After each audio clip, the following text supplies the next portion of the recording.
It's time for 2017 Kutztown University Golden Bear football on the radio voice of Kutztown University, KUR. Today's game is brought to you by KUR and the corporate partners of Kutztown University Athletics and is a presentation of the Golden Bear Network. Now, let's head live to the booth for all of the Kutztown University football action right here on KUR.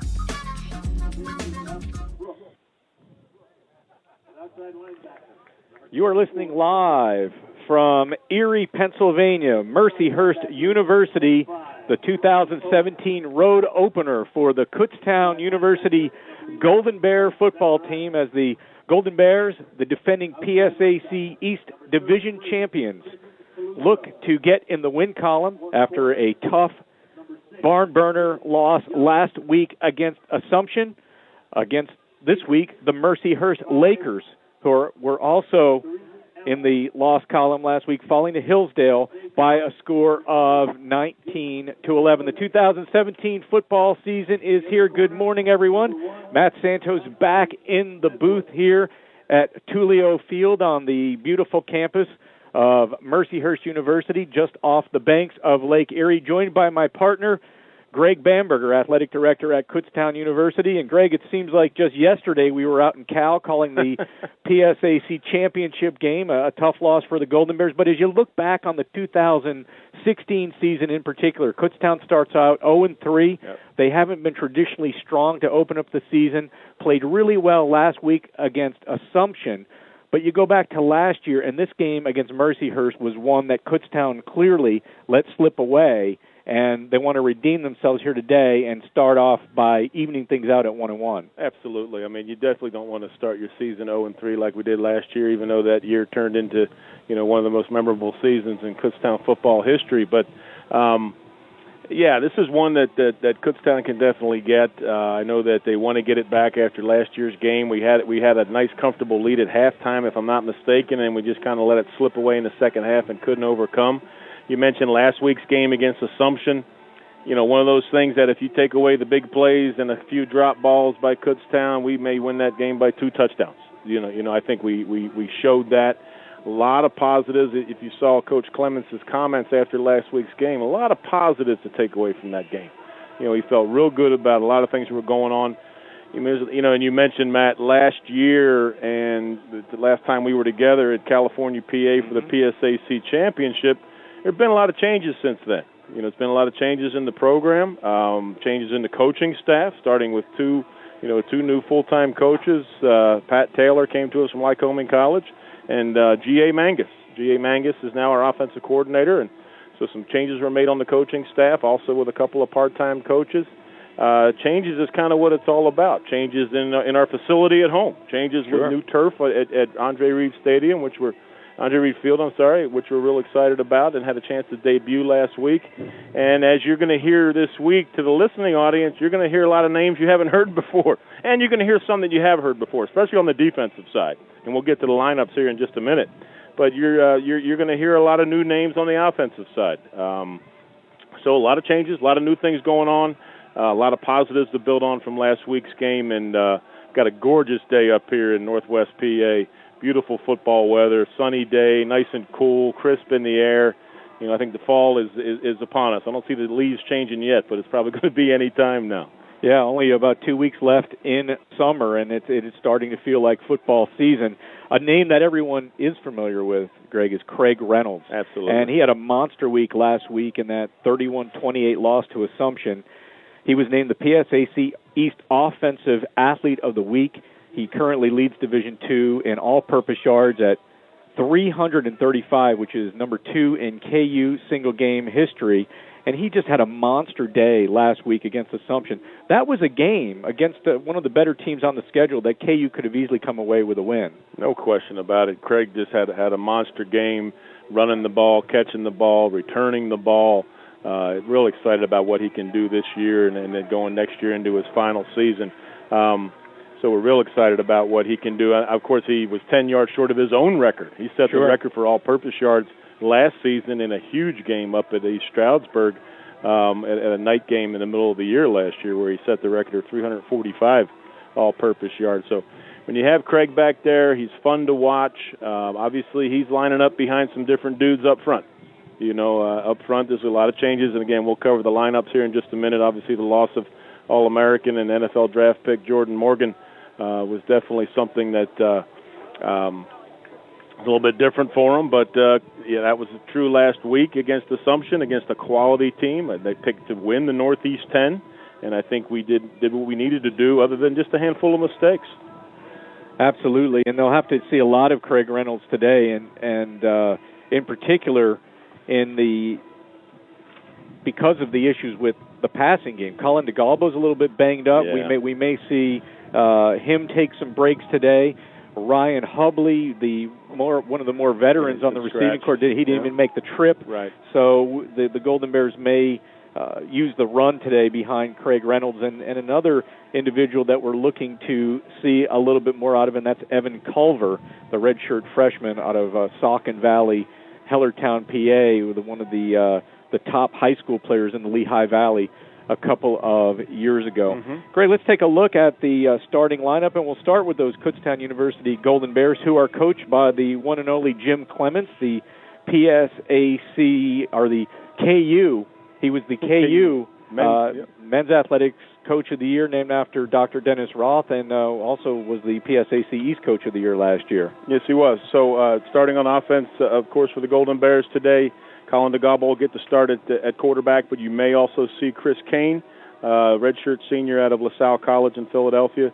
We mentioned Craig Reynolds to start at running back. Wide receiver crew, it's usually a revolving door with those guys, but Ryan Hubley did not make the trip. Diego Torres will get some time. You will see Nate Harka, number 21, out there. Connor Sullivan at wide receiver. You're also going to see a couple of young players, first-time players. Josh Lee, who made some nice catches last week. He's actually the brother of one of our all-conference men's basketball players, Anthony Lee. Amadou Berry, who the coaches are very excited about at wide receiver. You also see him some. Tight end, Andrew Garbarino has been a solid player for a number of years. Offensive line, Justin Tyndall has accepted the task to try to fill Jordan Morgan's shoes, which obviously is extremely difficult to do. Jake Adams at left guard. Jay Ingram will be the center. Matt Sella comes back at right guard, and then Skylar Pancari, who has had a nice career so far at the right tackle spot, will line up at right tackle. Defensively, we talk about a lot of new names on offense. Defensively, you're going to hear a lot of the same names. The defensive line is anchored by those two defensive ends, Ronnie Tomasetti and Steve Plausis. Those guys are really setting sights on sack records at Kutztown. They both counted for the 3 sacks that we had last week against Assumption. Linebacker led by Tajir Jefferson, one of the top linebackers, top defensive players in the PSAC East. Luke Snyder steps in at the other linebacker spot. The rover spot, Jalen Nieves. Jalen has started here. It's his 4th year at school, 5th year in school actually, redshirt senior. But Jalen came here as a freshman 5 years ago, and I saw him the other day in the hallway. I said, "How much weight have you gained since you got here?" He says he's gained 50 pounds. Okay, that's why he's now playing like a linebacker position. The two corners, Jelani Johnson and Aki Cox-Cowan, who played last year, and Jake Perry at safety was also an all-conference player last season. Sean Turber-Ortiz will line up at the other safety spot. Kicking duties, once again, was obviously a little bit of a mystery last year for those that follow KU football. Yep. Alec Rosenfeld is back. Had an unfortunate miss last week for a game-winning field goal, but Alec, we look forward to having a great year as a kicker. And kickoff duties. And then Dean Krissick. Dean is a redshirt freshman who was not eligible last year, but he had a great week last week, punting the ball, averaging 46.7 yards a punt.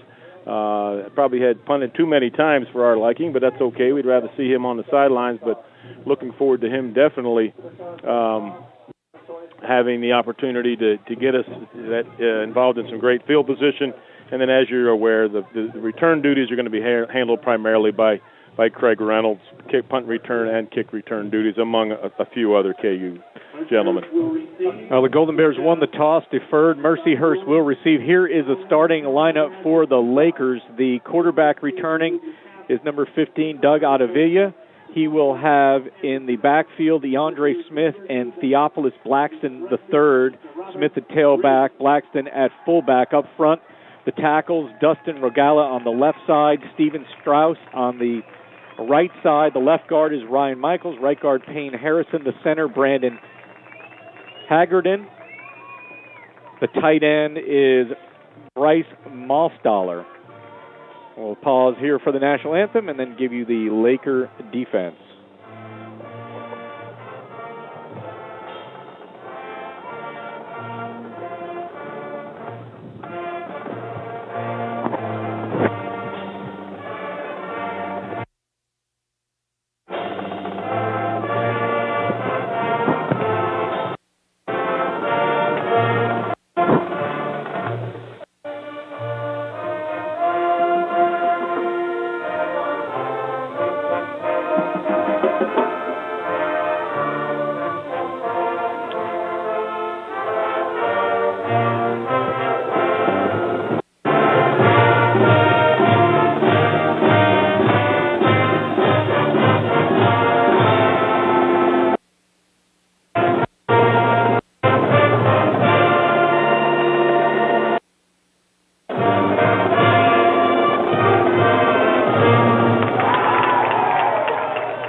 National anthem played by the Mercyhurst Marching Band, and here is the starting defense for the Mercyhurst Lakers, who enter the game 0-1 in 1911 loss last week in the opener to Hillsdale. The defensive ends are Andrew Welton and Austin Brooks. The nose tackle is Uwaya Amorogbe. The linebackers on the outside, Corbin Kessler and Chris Peluso. On the inside, Rocky Owens and Alex Zacharias. The cornerbacks, Ben Young and Dante Redwood. The safeties are Tariq Ellis and Jake Tarasovich. This is the fourth meeting between Mercyhurst and Kutztown. The two teams first met in KU's NCAA tournament seasons of 2010 and 2011. Golden Bears winning both of those matchups, including a barn burner in the only meeting here at Tullio Stadium last year. It was a Mercyhurst win at Andre Reed Stadium by a score of 23-19. Each time these two teams have met, it has been during week 2 of KU's season. Mercyhurst coaches are headed by Marty Scheitzel. Yes. Marty Scheitzel has been here for 16 years. Done a nice job as a Bucknell graduate, but been here 16 seasons. This is one of these programs. I know in 2010, Matt, when Mercyhurst first came to, at that time, University Field or University Stadium. I remember looking at those guys. I'm like, son of a gun! They come out of the GLIAC. I'm like, these guys are going to kill us. We ended up beating them by 3 touchdowns. Our first 2 opportunities against these fellows was obviously very successful. The third one, not so much. We'll see how this one goes. And we're underway. Rosenfeld with the kickoff. It is taken back at the 5-yard line. Around the right side and up over the 21-yard line goes the returner for Mercyhurst. Yeah, nice coverage by the kickoff return team there. And I believe last week we did a nice job on both punt returns and kickoff returns, which the special teams is that area you always want to pay close attention to. And I think so far we've started out with a pretty nice effort on with our defending the returns this year. That is DeAndre Smith on the return, giving Mercyhurst a 1st and 10 at its own 21 to start the ballgame. Mercyhurst in the green jerseys with the blue numerals, white helmets, white pants. Kutztown going all white with maroon numerals, maroon stripes, and the gold helmets. Back to pass, Adavilla. He completes it out on the near side. This is DeAndre Smith, and DeAndre Smith brings it up to about the 25-yard line. Mercyhurst moving from right to left toward the north end zone here in the first quarter. Yeah, having some conversation with Coach Clements, who also handles the duties as defensive coordinator. Just asking him what to expect from Mercyhurst. He said they're pretty traditional, pretty much a two-back offense, pro style, nothing too fancy. You know what you're getting when you play them. 2nd down and 6 at the 25. Adavilla hands off right side, and this time it's his fullback, who takes it up to about the 28-yard line. Yeah, tackle made by Luke Snyder. Came over from the right inside linebacker position. Did a nice job to clean that up. That was the Andre Smith again on the carry, and it'll bring up a 3rd down and about 3. Partly cloudy here in Erie. Sun's popping in and out, isn't it? Absolutely. The temperature this morning was in the 50s. We'll get you a game time temperature shortly. And a bit of a breeze that could play a factor in the kicking game. It looks right now like Mercyhurst is moving into the breeze. 3rd down and about 3. Ottavilla rolls to this side and completes it at the 35-40 and spun down at the 45-yard line. A 1st down and more is the wideout Brad Novak, the senior out of North Olmsted, Ohio. Yeah, nice little play by Mercyhurst that time. Just a little play action. Again, they don't do the read option and those kind of things that you see these days. It's just a traditional pro-style offense and very well executed by them that time. Big team, big offensive line. Ottavilla working out of the pistol. He throws to the right side as a man wide open in Kutztown territory. It's complete for a 1st down down at the 44-yard line of the Golden Bears. Yeah, it looked like I don't know if we just had soft coverage up there, Matt, or we didn't recognize he was out there. A little surprising in front of our bench that we gave him that much cushion. Brad Novak again. Doug Altavilla is a redshirt sophomore out of Baldwin High School in Pittsburgh. Goes 6'1", 200 pounds. And it is 1st and 10 right now at the 44-yard line of the Golden Bears. No score opening drive of the ball game. Just underway here from Tulio Field in Erie. Play action. Altavilla back a ton of time. He is going deep. One-on-one, and the receiver Novak falls down. Jalen Nieves at the coverage down at the 10, no flag. Yeah, the Mercyhurst fans were kind of hollering for some interference, but that was just 2 players both going for the ball, and Jalen and that extra 50 pounds he's gained in the last 5 years just kind of knocked the receiver over, but it was incidental. It was a good no call by the official. Tough to throw that ball into the wind when you're throwing deep balls, so it was a good try by Mercyhurst, but that's difficult to make those long throws with that wind coming the way it is. What about the pass protection there, Greg? It's a little too much time. We got to get some pressure on them. 2nd and 10 from the 44, slot to the near side, working out of the pistol. Altavilla, he'll hand it off to Smith, a big hole, 35, and he's tripped up down at the 31-yard line, and so far, Mercyhurst has looked pretty good offensively. Well, they're mixing it up real well. I mean, they're doing some play action. That's just a straight inside run, inside zone. First hit was made by Sean Turber-Ortiz, our redshirt freshman safety. You don't usually want our safety making the first hit on a tackle, but yeah, that hole was huge off of their left side. 1st and 10 at the Golden Bears 31-yard line. 12:04 to go, 1st quarter. Backs in the eye, Altavilla under center. Slot to the far side, working from midfield. Handoff, Smith, left side, and Smith is brought down at the 25-yard line by Sean Turber-Ortiz, one of the redshirt freshmen from Shikellamy High School in Northumberland. Yeah, that right now they're just lining up, and I think they if you look on paper, just looking at size of people, their offensive line definitely outweighs us by quite a few. They're just lining up man on man. That's just an inside isolation play on the left side, and that's a good gainer for 7 yards. 2nd and 4 at the Kutztown 25-yard line. Back to the pistol, slot to the far side, again working from the center of the field. Altavilla back to pass pressure, completes a little slant over the middle that's going to go down inside the 10-yard line. Just a quick timing play there. Yeah, just a quick slant. We tried to bring a little bit of pressure. I think Jalen Nieves came off the edge untouched, but we were not able to get any pressure on the quarterback. And nice throw by Altavilla to number 5 there, Tariq Ellis for the 1st down, and now they're at 1st and goal on the 9. 10:47 to go. Backs in the eye, Altavilla under center. Wide out split to the far right side.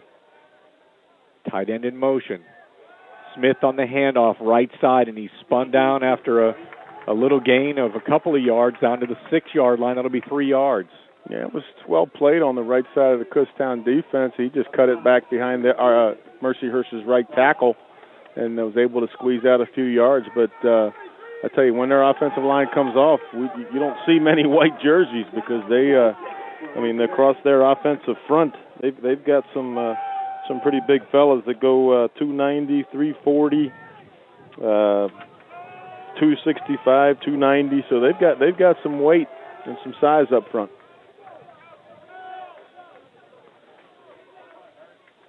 Second and goal from the 6. Altavilla passing and throws it over everyone's head. It was tipped, incomplete. Yeah, I think if it wasn't tipped, it would either going to be intercepted by KU or would have been incomplete anyway. Really wasn't anybody there. Had 2 people on him, covered in the back of the end zone. So this is a big 3rd down and 6. Golden Bears looking to make a stop and force possibly a field goal attempt. Yeah, I would hope so. I mean, that's kind of we've been that kind of bend don't break defense, kind of been a mantra of Coach Clements. His defenses usually do stove up, for lack of a better term, when it gets down close to the goal line, and hopefully they can do it again. Out of the pistol, high snap, and this is going to go way back, and now the back is going to just throw it away. He picked it up and threw it away. Was he out of I don't know if that's intentional grounding or not. That was Zach Smith, the wide, or correction, it was Altavilla who actually picked it up and threw it away, Greg, but I think he was out of the pocket, so no flag, but a break there for the Golden Bears, and maybe a break for Mercyhurst, because if he doesn't pick that up and throw it away, it's probably too long of a field goal try. Exactly. If he tries to run it, he gets sacked probably back at the 30. He must have been, I think he was outside the tackle box, so there was no intentional grounding, which is what I was looking for, because there was really no receiver in the area where he threw it away. The field goal attempt by Mark Schaefer is up, and it is good. That field goal will be from about 23 yards out and gives Mercyhurst a 3-0 lead with 9:36 to go. And I'll tell you what, Mercyhurst offensively, last week the Lakers did put up some yardage. Now they had 348 yards of total offense, but they gave up 368 yards against Hillsdale.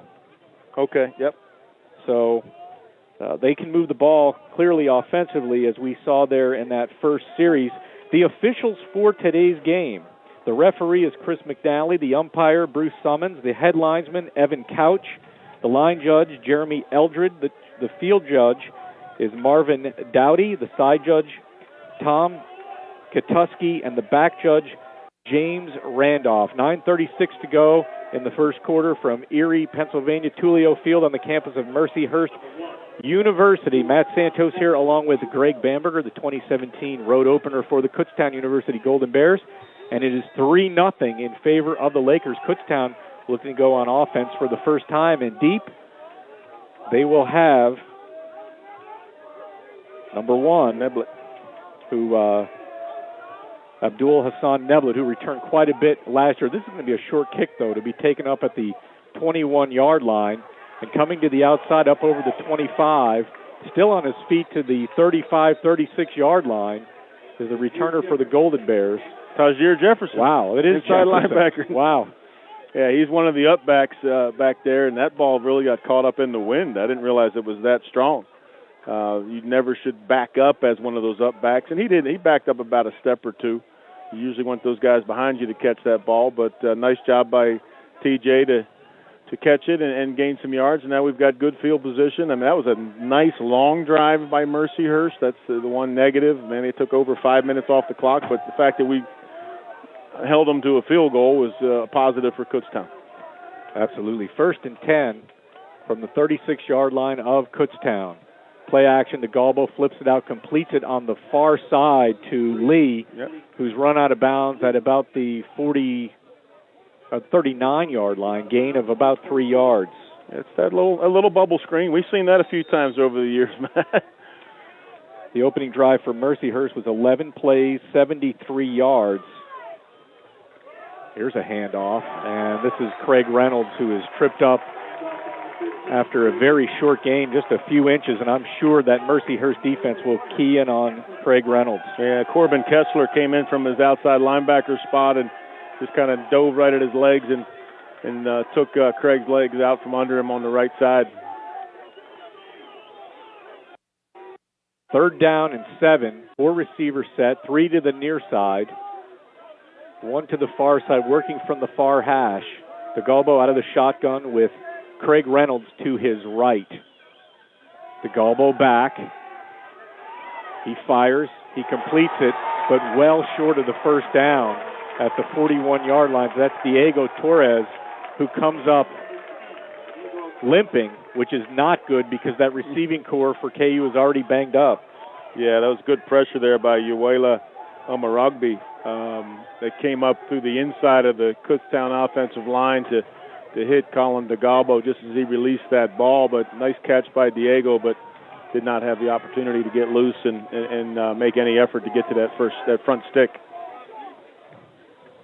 Nice punt by Krisick. That's going to chase Novak all the way back to the 5-yard line. He eludes one tackler and then is thumped at about the 17-yard line, and that's where Mercyhurst will go back to work. Krisick with a 48-yard average, punting last week 9 times, including a 58-yarder. Yeah, he's one that the coaches are very, very excited about. He came in last year and ran into an eligibility issue at the beginning of the year, so wasn't able to play, but I know the coaches were disappointed in that because we all know what our kicking situation was last year, because he's also a place kicker too. Right. So they're excited about him doing both possibly in the future once Alec's career is over. Out of Saylorsburg, Pennsylvania, Pleasant Valley High School, 1st and 10 Lakers at their own 18, up 3-0 here in the first quarter. Pass is complete out of the backfield to the 20-yard line. It goes to number 21 of the Lakers. That is Garrett Owens, the redshirt freshman out of Northeast High School. Yeah, well played there by Jalen Nieves. Came in from his out linebacker spot and held him to about a 1-yard gain. Yeah, the thing you see out of Mercyhurst is they're real diverse. They're doing a little bit of everything, but it's all out of that traditional lineup. One back, fullback, possibly 2 tight ends instead of a fullback and a tight end in there. But it's nothing fancy. It's just they do a lot of different things with the same personnel in the game. Double wing now motion. Altavilla hands it off to Eandre Smith, who barrels ahead and takes it up over the 20 to the 21-yard line. That's a gain of 2. And again, another stop by Nieves. Jalen, as I said before, came in here 5 years ago as a free safety, played some as a freshman, and then has worked his way physically a little closer to the line of scrimmage with some added work in the weight room, and has been a fine representative for Kutztown football and Kutztown athletics in his 5 years here. So be sorry to see him go at the end of this year. He's been a good one that we'll all remember how he's represented this university on the field. 3rd and 7 from the 21-yard line. Altavilla rolls, little shovel pass. This is DeAndre Smith, who breaks a tackle, 1st down, up over the 30 to the 33-yard line. Yeah, they're locking onto our defensive linemen pretty well, Matt. They're having a hard time getting off of blocks. You can see a couple of them shuffling in right now, trying to just rotate some fresh bodies in there, especially at the defensive tackle spot. But we just got to get off some blocks because they do have some nice creases up in there that they're able to take advantage of. 1st and 10 at the 33-yard line of the Lakers. Backs in the eye, tight end in motion, receivers split, now motion from the near receiver to the far side. Altavilla, play action, fires out right side, completes it to his fullback, up over the 35 to the 40 to Theophilus Blackson III out of Wheeling Park High School in Wheeling, West Virginia. Yeah, just a little play action. Keeps those linebackers guessing. A lot of times these days you see those offenses with the read option and that kind of thing, and this is a more traditional play action 2-back offense that those of us that have been around the game a long time don't see as much anymore these days. 2nd and 3. Eandre Smith barrels ahead to the 42, and now from what I see, Greg, compared to what we saw last year from Mercyhurst. I've already seen more out of their offense this year than I did the whole game last year. And frankly, they won the game on special teams last year, if I recall. I do. They're definitely doing a better job executing offensively than what we saw last year. Kutztown's just got to, number one, we got to get them off the field. And right. It's going to, our offense has got to help with that. We can't have a lot of 3 and outs, and that's defense has got to get themselves off the field here also. And this is a 3rd and 1 and a big chance for them to do it. Backs in the eye. This is Eandre Smith, right side, and he carries Jake Perry past the first down marker to the 45-yard line of the Lakers. First down. Yeah, we had an initial contact with them in the defensive backfield, offensive backfield. I'm sorry, one of the defensive linemen, I don't remember what number, made an initial hit, but he just spun off, and then Perry latched onto him, but Xavier Smith was able to carry him a couple of yards to get past that first down marker. The Golden Bears were led defensively last week by Tajir Jefferson, who had 15 total tackles, which was the 2nd most in the PSAC last week. 1st and 10. Altavilla under pressure, throws near side, incomplete. Yeah, that was kind of not a contact downfield. I'm not exactly sure. That was just some routes that were run incorrectly. There really wasn't anybody open there, so I'm not exactly sure what they were trying to do. But thankfully for Kutztown, it was incomplete. And apologize, I said Xavier Smith. It's Eandre Smith, the running back that has been running through us a little bit here early in this game.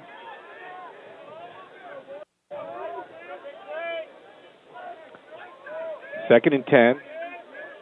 The ball at the 45-yard line of Mercyhurst, working from the far hash. Altavilla back. He throws incomplete, looking for Novak. Honestly, Matt, I'm not sure why they're throwing the ball. I mean, they've ripped some good holes, and even early in that first drive, we saw some holes that I could run through. So they sat there and just 2 times in a row threw 2 not very well executed pass plays. Why would you do that? Seriously, I mean, you want to keep our offense off the field, and there's only less than 4 minutes to go in the quarter. We've run 3 plays. 3rd down and 10. Sometimes they just overthink it, Greg. We've said that before. Oh, I know. Coaches are so smart they're stupid sometimes. Altavilla, and there's a leaping catch. I know. First down at the 36-yard line. What the heck do I know, Matt? I'm just an athletics director. So they throw it a 3rd time, and they gain about 15, 20 yards. The Navy and Clay on the reception. Yeah, that was a nice catch by him. The ball was a little bit high, but he went up and got it, and Mercyhurst is back in our territory. And as I said, defense has got to get themselves off the field, and the offense has got to stay on the field next time they get the ball. 3:21 and counting here in the first quarter. 3-0 Lakers, the road opener for the Golden Bears. 1st and 10. Eandre Smith bounces off the right side, and he's spun down after a 1-yard gain. Interesting for the Golden Bears, they opened the 2017 season once again against 3 private schools, Greg, which is always a little difficult because the private schools tend to have a little bit more in terms of resources, in terms of scholarship money, and but with Assumption, and then this week with Mercyhurst, next week with Seton Hill, it gives Kutztown a good couple of tests as they get ready for PSAC East action. Well, it's 3 teams that beat us last year. Right. So, I mean, that's the ultimate test is you got 3 people that made us 0-3 to start the season last year. You don't want that to happen again. Altavilla back, looking right side, and he completes another leaping catch. Just looks like it's short of the first down marker. Let's see where they spot it. It's just going to be inches short. Yeah, barely short. Again, it's a lot of cushion. I don't know if there's some fear of the speed of the receivers of Mercyhurst, but the DB was at least 3 or 4 yards away from him. Well thrown by Altavilla out there to the wide receiver. I think it was number 14, Zach Smith, who caught that one. But here again, another big 3rd down. Kutztown needs to try to get some pressure up there. I imagine they're going to hand it off to Eandre Smith. That's what I would do. That's what I would do too. 3rd and short And we're going to have a timeout, the ball on the 27-yard line, a timeout called by Mercyhurst. Yep. Again, it's been we need a break. It's been a fast first quarter. Sure. Kutztown has run 3 total plays. There's 1:44 to go. And Mercyhurst has now trying to threaten once again to add to that lead. So we'll see what Kutztown can do to stop this drive and hopefully get it back and figure some things out on offense. Well, next week the Golden Bears return home to play Seton Hill. That's a 12:05 p.m. kickoff at University Field at Andre Reed Stadium. It will be Golden Bear Honors, Berks County Schools Days, which is a new promotion for KU, and Legacy Club Day, which will include the Legacy Club 5th quarter party. The Legacy Club is the booster club, more or less, for KU football, so we look forward to seeing the supporters of Golden Bear football next week. Andre Reed Stadium at University Field, that event run by the Alumni Relations Office under the direction of Alex Ojika, who is a Mercyhurst alum, and Cheryl Swavely and Mary Neuenschwander. So contact the Alumni Office at KU for information. You can get contact information for the Alumni Office at www.kutztown.edu. 3rd down and 1. The ball at the 27-yard line. Back staggered behind Altavilla under center in a tight formation. He's going to pitch at DeAndre Smith. DeAndre Smith, 1st down and more, still on his feet, 20-15, dragged down by Jake Perry inside the 10. And Mercyhurst is in business once again, 1st and goal. Yeah, I think, I don't know why they called that timeout. Maybe it was to come up with a blocking scheme I saw on the outside, but Jalen Nieves came in to try to make a play in the backfield and got, for lack of a better term, got ear-holed by one of the wide receivers. Nice block by their outside blockers to give DeAndre Smith the edge so they could get that 1st down and then some.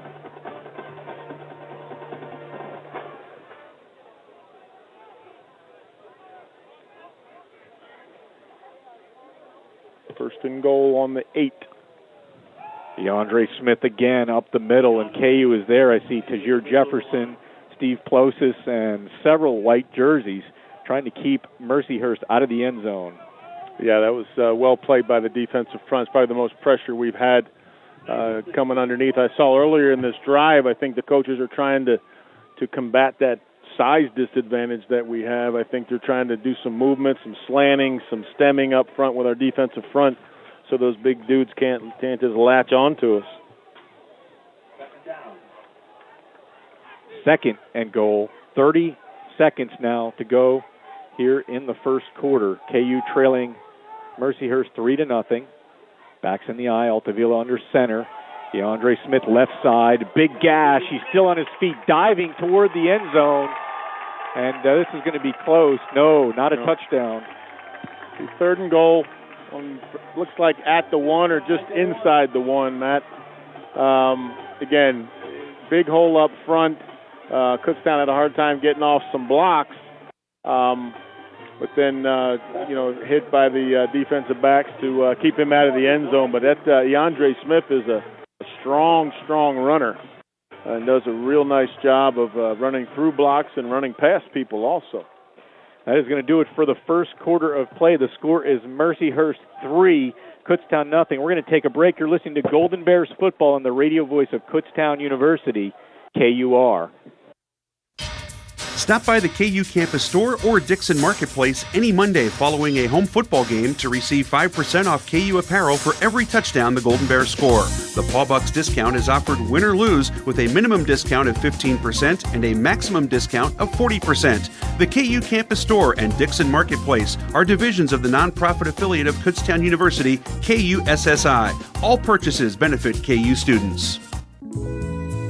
Hilton Garden in Allentown West features everything you need for a successful trip to the Kutztown area. Located just 20 minutes from campus near Fogelsville, the Hilton Garden in Allentown West offers a complimentary shuttle for corporate travelers, friendly service, and complimentary high-speed wired and wireless internet access to make your trip to Allentown successful, whatever the reason for your visit. Meeting rooms, leisure facilities, and a delicious cook-to-order breakfast make the Hilton Garden Inn Allentown West the natural choice. For reservations and information, call 610-398-6686 or visit hiltongardenin3.hilton.com.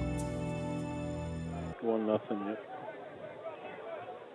Start of the second quarter here from Tullio Field in Erie, Pennsylvania. It is second down and goal for Mercyhurst inside the one. Altavilla on the sneak. Let's see. Did he get it in? And there's the signal from the official. Touchdown, Mercyhurst. And the Lakers go up by a score of 9-0 with the extra point to come. And they didn't overthink it there, Greg. No, those big horses up front, just let your quarterback keep it. Don't hand it off to anybody and shove it right in there, which is what they did. Good ball control type of offense that Mercyhurst is running, and right now Mercyhurst's size is kind of taking advantage of our lack of size on the defensive front, unfortunately. The extra point is up, and it is good. 14:53 to go in the first half. It has been all Mercyhurst, especially in time of possession. It's Mercyhurst 10, Kutztown nothing. You are listening to Golden Bears football on the radio voice of Kutztown University, KUR. Back after this. Americans enjoy 7 billion hot dogs between Memorial Day and Labor Day. But the great taste doesn't stop there for Kutztown University Golden Bear sports fans. Burke's hot dogs can be purchased at KU Athletics concession stands throughout the fall, winter, and spring. In addition to Frank's, Burke's offers a large selection of delicious Burke's branded hams, ring bologna, sausage, bacon, and deli meats, including ham, roast beef, and turkey breast. The Burke's brand is built on a long-standing tradition of providing excellent product quality and superior customer service. So the next time you're at the store or at KU for a game, choose Burke's, the official hot dog of KU Athletics. Camillo's Italian Restaurant and Pizzeria, located at 264 Greenwich Street near campus, is a family-owned and operated KU favorite. You'll immediately taste the difference at Camillo's, where they use fresh garlic cloves, 100% extra virgin olive oil, and sun-ripened tomatoes imported from Italy. Even though their ingredients are the best money can buy, their prices will surprise you. Camillo's has over 25 toppings, one of the largest selections, along with 8 different sauces loaded with flavor, and free piping hot delivery to your door. The taste you want at family-friendly prices. When you want a really great homemade meal, call Camillo's at 610-683-5637. That's 610-683-5637. Bon appetit. Here is Neblett on the return from the 5, 10, 15, 20, near side up over the 30, and he is shellacked as he comes out of bounds at the 33-yard line, where the Golden Bears will go back to work. And the time of possession, Greg, has just been monstrous in favor of Mercyhurst. 13 minutes and 15 seconds, I believe, of that first quarter, plus whatever seconds they used to score in the middle of the second quarter. Kutztown had it, like I said, for 3 plays for 1:45 in the first quarter. That was 2 long drives by Mercyhurst and 1 3-and-out by Kutztown. That was basically that's the evaluation of the game so far. So Kutztown has got to find a way to hold on to the ball, give our defense a rest, and the defense has to figure a way to get off the field. 1st and 10 at the 33 of the Golden Bears. DeGalbo rolls right, throws it back near side to Reynolds, and Mercyhurst is all over him as he is thrown for a loss back to the 29. I think they sniffed it out real well. It was not a very well executed play, Matt. The ball that DeGalbo threw was wobbled a little bit, didn't get out there very quickly. Justin Tyndall, the left tackle, was trying to work his way out there. It was a little screen pass to Craig Reynolds and even Justin. The timing was not good. Just wasn't good at all. So it'll be 2nd down and 14 back at the 29. Back split on either side of DeGalbo. Here's a handoff to Culver. He spins off the right side, and he is spun down after a gain of 1. Nothing there. Well, obviously, if you can hear it through the radio, a lot of emotion. Mercyhurst is on a high right now because they are absolutely dominating the game at this point. Kutztown's got to figure a way to just make some positive things happen. That's what we got to do. Whether it's 1st down, Right now we're going backwards. That's not what we want to do. 3rd down and 12 from the 31. Double wing working from the near side to Gobble back with protections. Now he is being pressured, and the ball is dropped as he tries to get it underneath to Craig Reynolds. A 3-and-out for the Golden Bears. Not a good way to start the second quarter, Matt. Again, that was a nice little play. If Craig could have pulled that ball in, he would have probably had the first down and then some. But DeGalbo did get hit late down in his below the waist and was not able to really step into that throw. Protection was good for the most part. The guy that hit him was a late rusher because it was pretty good protection. Krisick into the wind. Novak back. He calls for a fair catch, and he muffs the ball, and a scramble at the 43-yard line. Let's see who has it. I think he got right back on it, but some white jerseys are pointing in our direction. Officials staying with Mercyhurst. Just when KU needed a break, Greg. 10-0 in favor of the Lakers with 13:17 to go, and 10-0 really doesn't tell the story. Kutztown has had, 6 offensive plays? No first down, 6 offensive plays. Just can't get anything rolling on offense, and as I said before, defense can't get off the field. We haven't had a stop yet. Haven't forced. Mercyhurst had the ball twice. 2 long drives. And it's just you got to go to the next play. You got to figure it out. I don't think Mercyhurst is going to change anything. I wouldn't. Everything we're doing right now is working. We've got to figure something out defensively to get ourselves off the field, and offense has got to figure something out. 1st and 10. Here is a handoff and a big seam and quite a hard tackle as the running back takes it into Kutztown territory and is brought down at the 48-yard line. Trying to see who that running back was. I didn't catch that number. It was a nice hard run up the middle and good hit at the end by Aki, Cox Cowan, and the rest of the defensive backs, but our defensive backs are making too many tackles. We got to start calling names like Plosis and Tajir Jefferson and Luke Snyder. That's the names we want to be calling, but they're just not able to get off blocks right now and make those plays. 1st and 10 at the Kutztown 48. The running back there was Garrett Owens, 6'3", 215 pounds. And this will be Owens again, and Owens finds a lot of room as he takes it down over the 45 to the 43-yard line, and this is not feeling good if you're a Golden Bear fan right now, Greg. And a touchdown here is going to make this hole pretty deep. Well, it is, and it's not an insurmountable hole. That's for sure. And as you mentioned earlier, Matt, about Mercyhurst last year in a game that we all would think that we kind of gave away. This is not the same Mercyhurst team we saw last year. And I'm kind of surprised they were picked to finish 8th in their division also. I don't think that's going to happen from what I've seen so far. Out of the pistol, Altavilla under pressure, throws it and completes it near the 1st down marker as he gets it to number 14. That is Zach Smith out of Rochester, New York, the senior. Yeah, it looks like they were almost setting up a little bit of a hook and lateral. The running back Garrett Owens was coming off the edge, almost like he was getting ready to receive a lateral from Smith, but thankfully we got to Smith earlier before he could do that. They're trying looked like they were trying a little trickery.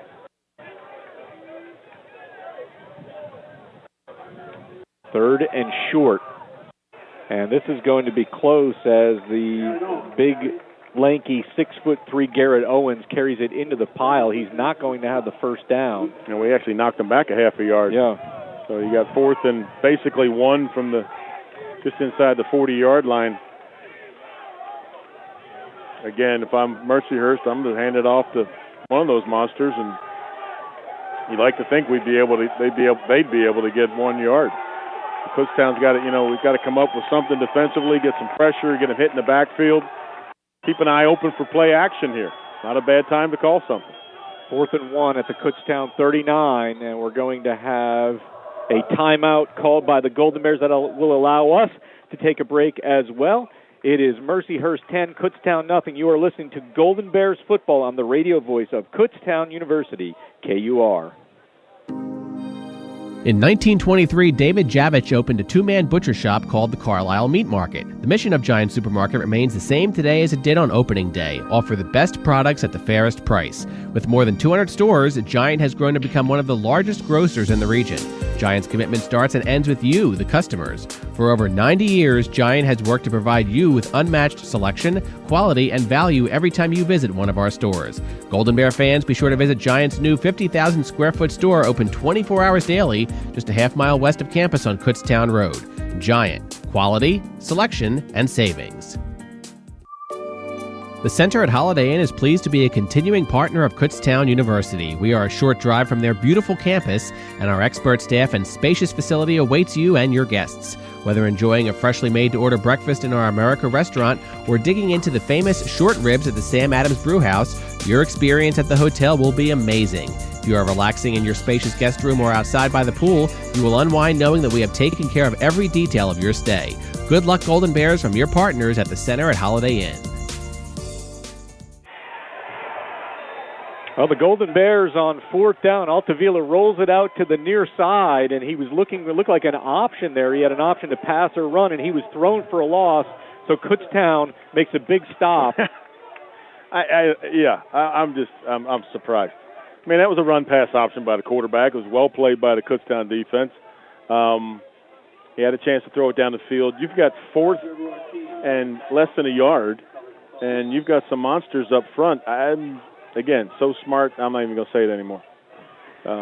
But let's go Kutztown, see what we can do with it. We got to turn this around right now. 1st and 10 at the 42-yard line. Craig Reynolds on the handoff. Reynolds right side, and he spun down after a short gain of about 2. 10:25 to go in the first half.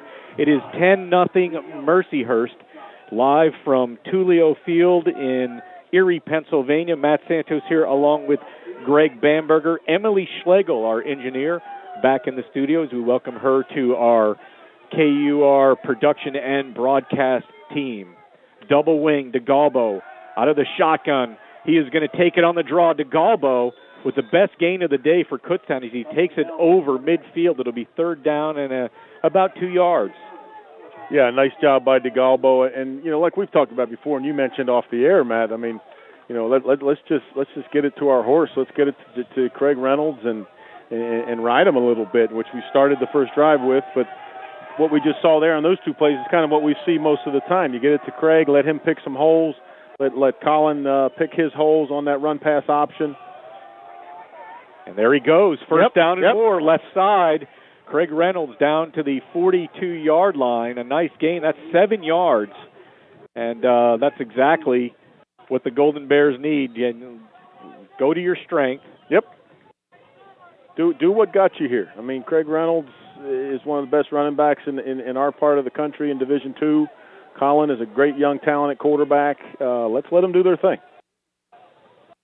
1st and 10 from the 43, working from the near hash. Slot to the far side, play action. DeGalbo completes it to Lee, coming in on a slant, and Lee gets some nice yardage down over the 30 to the 25, inside the 25 to the 24-yard line. First down. I mentioned Josh Lee earlier in the game. His brother is Anthony Lee, who plays basketball for us men's basketball for us at Kutztown.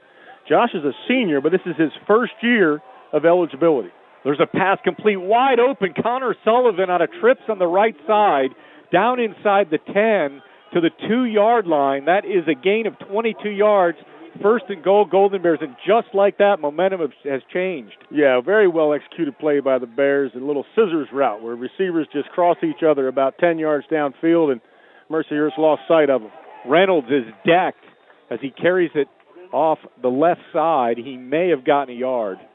Well, we did get about a yard, Matt, but I see what you see now is you see a little bit of tempo from Kutztown's offense. We didn't see any tempo, or it's kind of hard to get tempo when you're going 3 and out, obviously, but a little tempo. They're bouncing around, a little more bounce in their step. So hopefully we can finish this drive off with a touchdown and get this game a little tighter. 2nd and goal at the 1, slot to the near side.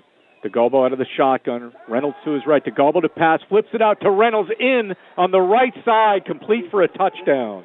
Yeah, very nicely done. A little play action to Reynolds, something that we see quite often out of Kutztown's offense. That was a nice play calling that time by Coach Mangus and change the tempo a little.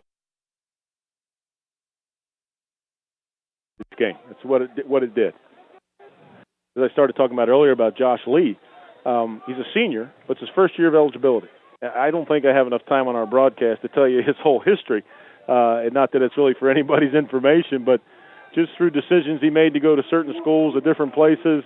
Once you leave high school, you start to have certain years that count against your eligibility. Next thing you know, you want to play football, and here you are, and he's going to be a senior. He's going to play 1 year for us at Kutztown, and if we can see some more like we saw in that one catch, that would be exciting. So we're looking forward to what Josh can do this year for us. Well, they need a young receiver to step up, and Josh Lee did there. Yep. It is 10-7 Lakers with 8 minutes to go as Rosenfeld puts the extra point through.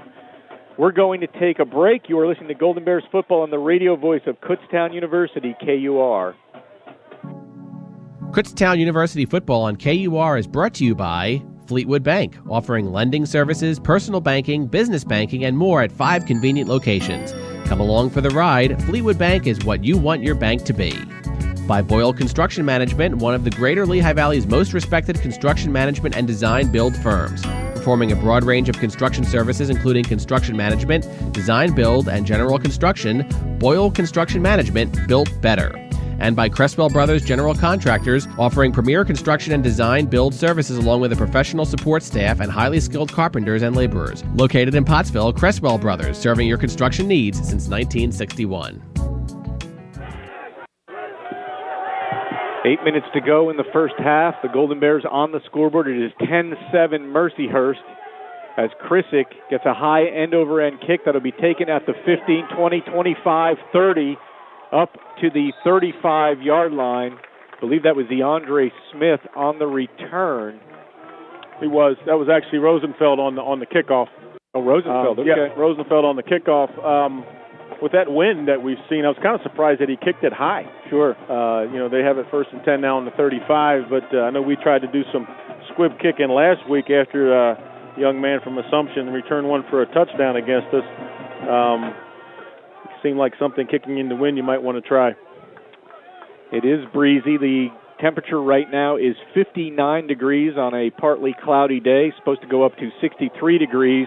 Here's a pass that's incomplete. It looked like it could have been a lateral, but it's called incomplete. DeAndre Smith, the intended receiver out of Lake Hamilton, Florida, Victory Christian High School. It looked like a lateral, Matt. That was a lateral. I think that official might have made that mistake. I don't see a lot of arguing out of our coaches, though, so maybe just our angle made it look more so than it really was, but absolutely looked that way from where we're here in the press box.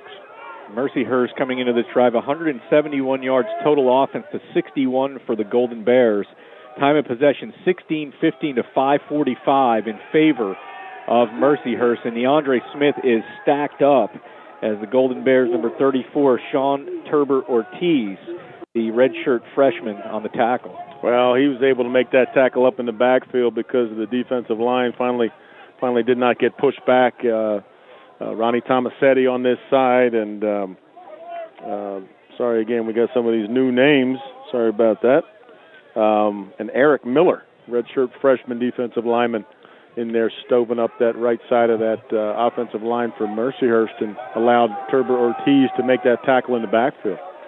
3rd and 11, Mercyhurst moving from left to right here toward the south end zone in the second quarter. Here is a long pass, and it is over everyone's head as Altavia airs it out, and there's a flag. A late flag comes in. Was that even a catchable ball? I'm wondering what they're going to call here, Greg. I don't know. That call obviously came from the Mercyhurst sideline. I'm not really saying anything there, but I am. But I'm not sure what that call would be. That ball was so overthrown, it wasn't even funny. A hold. They're calling a hold on us. I don't know if it was on that defender. It could be any defensive player that's holding a receiver. It doesn't really have to be the one that they're throwing the ball to, but they're calling defensive holding. But a very late call, as you said, Matt. Extremely late.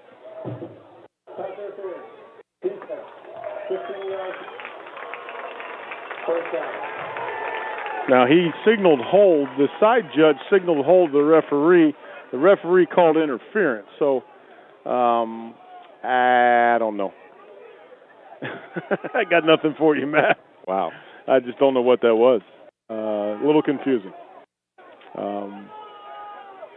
And again, you saw where the call came from, so we'll leave it at that.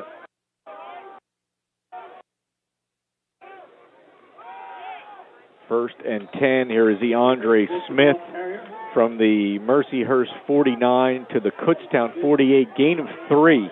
Yeah, again, these last few plays, Kutztown's doing a much better job against the run. We're doing a little movement up front, as I mentioned earlier, stemming some things. Chris Kimbas and the guys on the inside. Ryan Myers, a young player in there, defensive line, doing a much better job as this first half has gone on against the run inside. 2nd and 7. Altavilla under center, play action, under pressure, steps up. He's going to take it himself, has room on the left side, and Nieves from behind brings him down at the 44-yard line. That would be a gain of 4 yards and bring up a 3rd down and about 3. Yeah, great pressure from the outsides by Ronnie Tomasetti and the other defensive end. Plosas was not out there. It's number 57, Adam Crowder, was out there at the right defensive end. Good pressure to force Altavilla up and to scramble, and then a nice play by Jalen Nieves to tackle him for the short gain.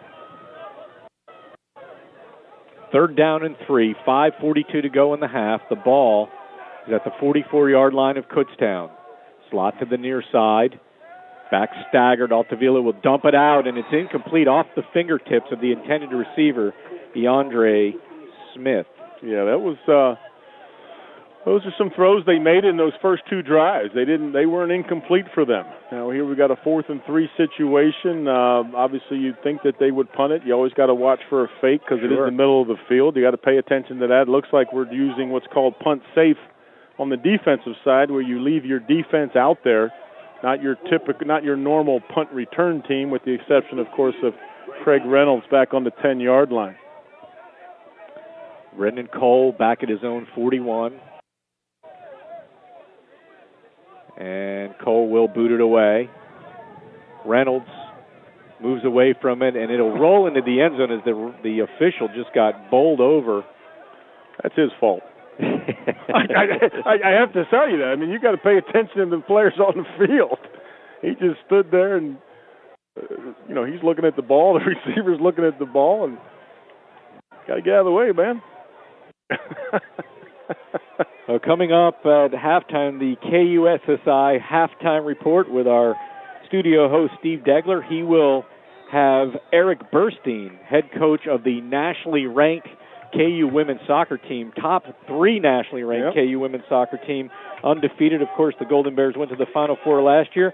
And a new member of the athletic department, Haley Harnden, the special assistant to the athletic director, which is our one and only Greg Bamberger, and she'll talk about some of the promotions.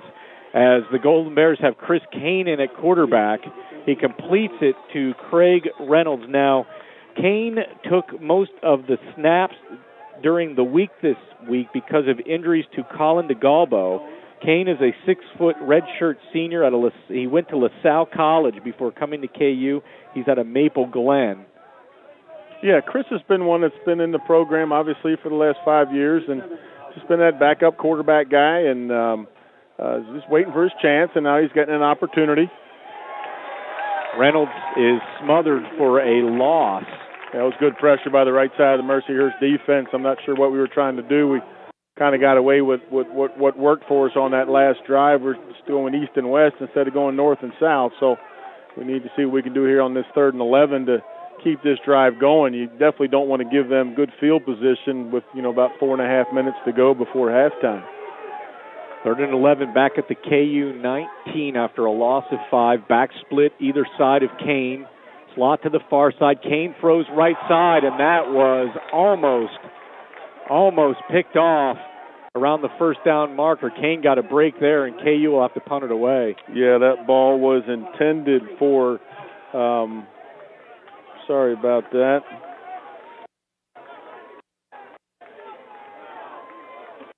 Intended for number 82 for Kutztown. He's not in the too deep.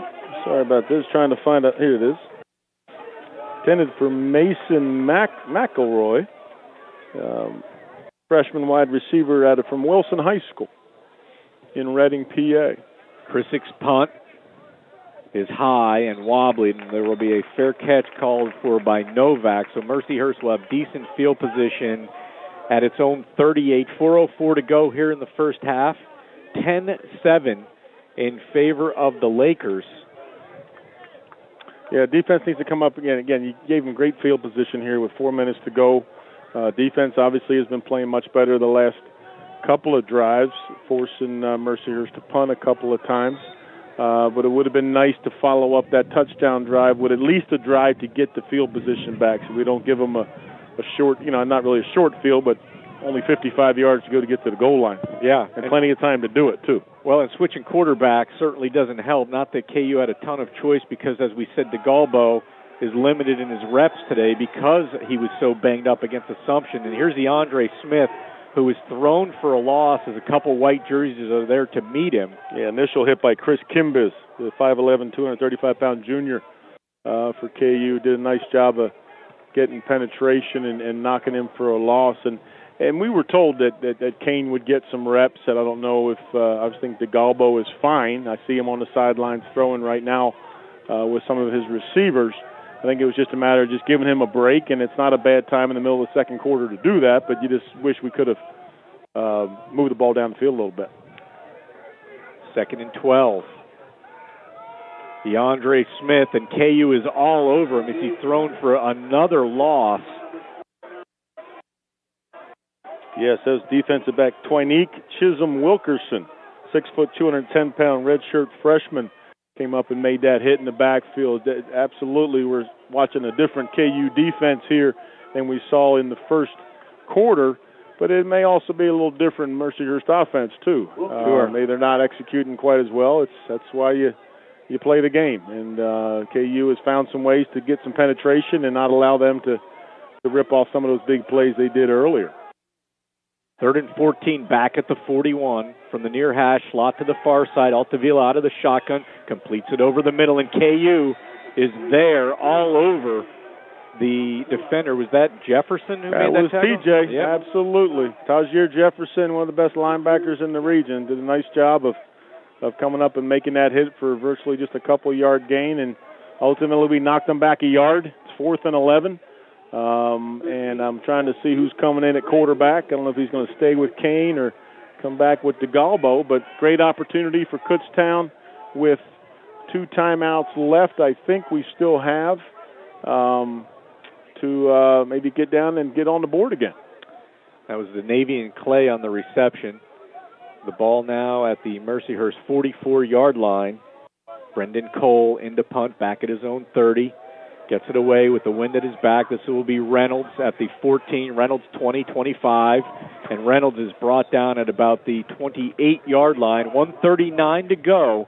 10-7 Lakers here in the second quarter. Yeah, great pressure by the punt return team that time. I don't know if we were trying to block it, but we definitely forced the punter to get it off a little bit quicker than normal. And a good return by Craig up to the 28-yard line.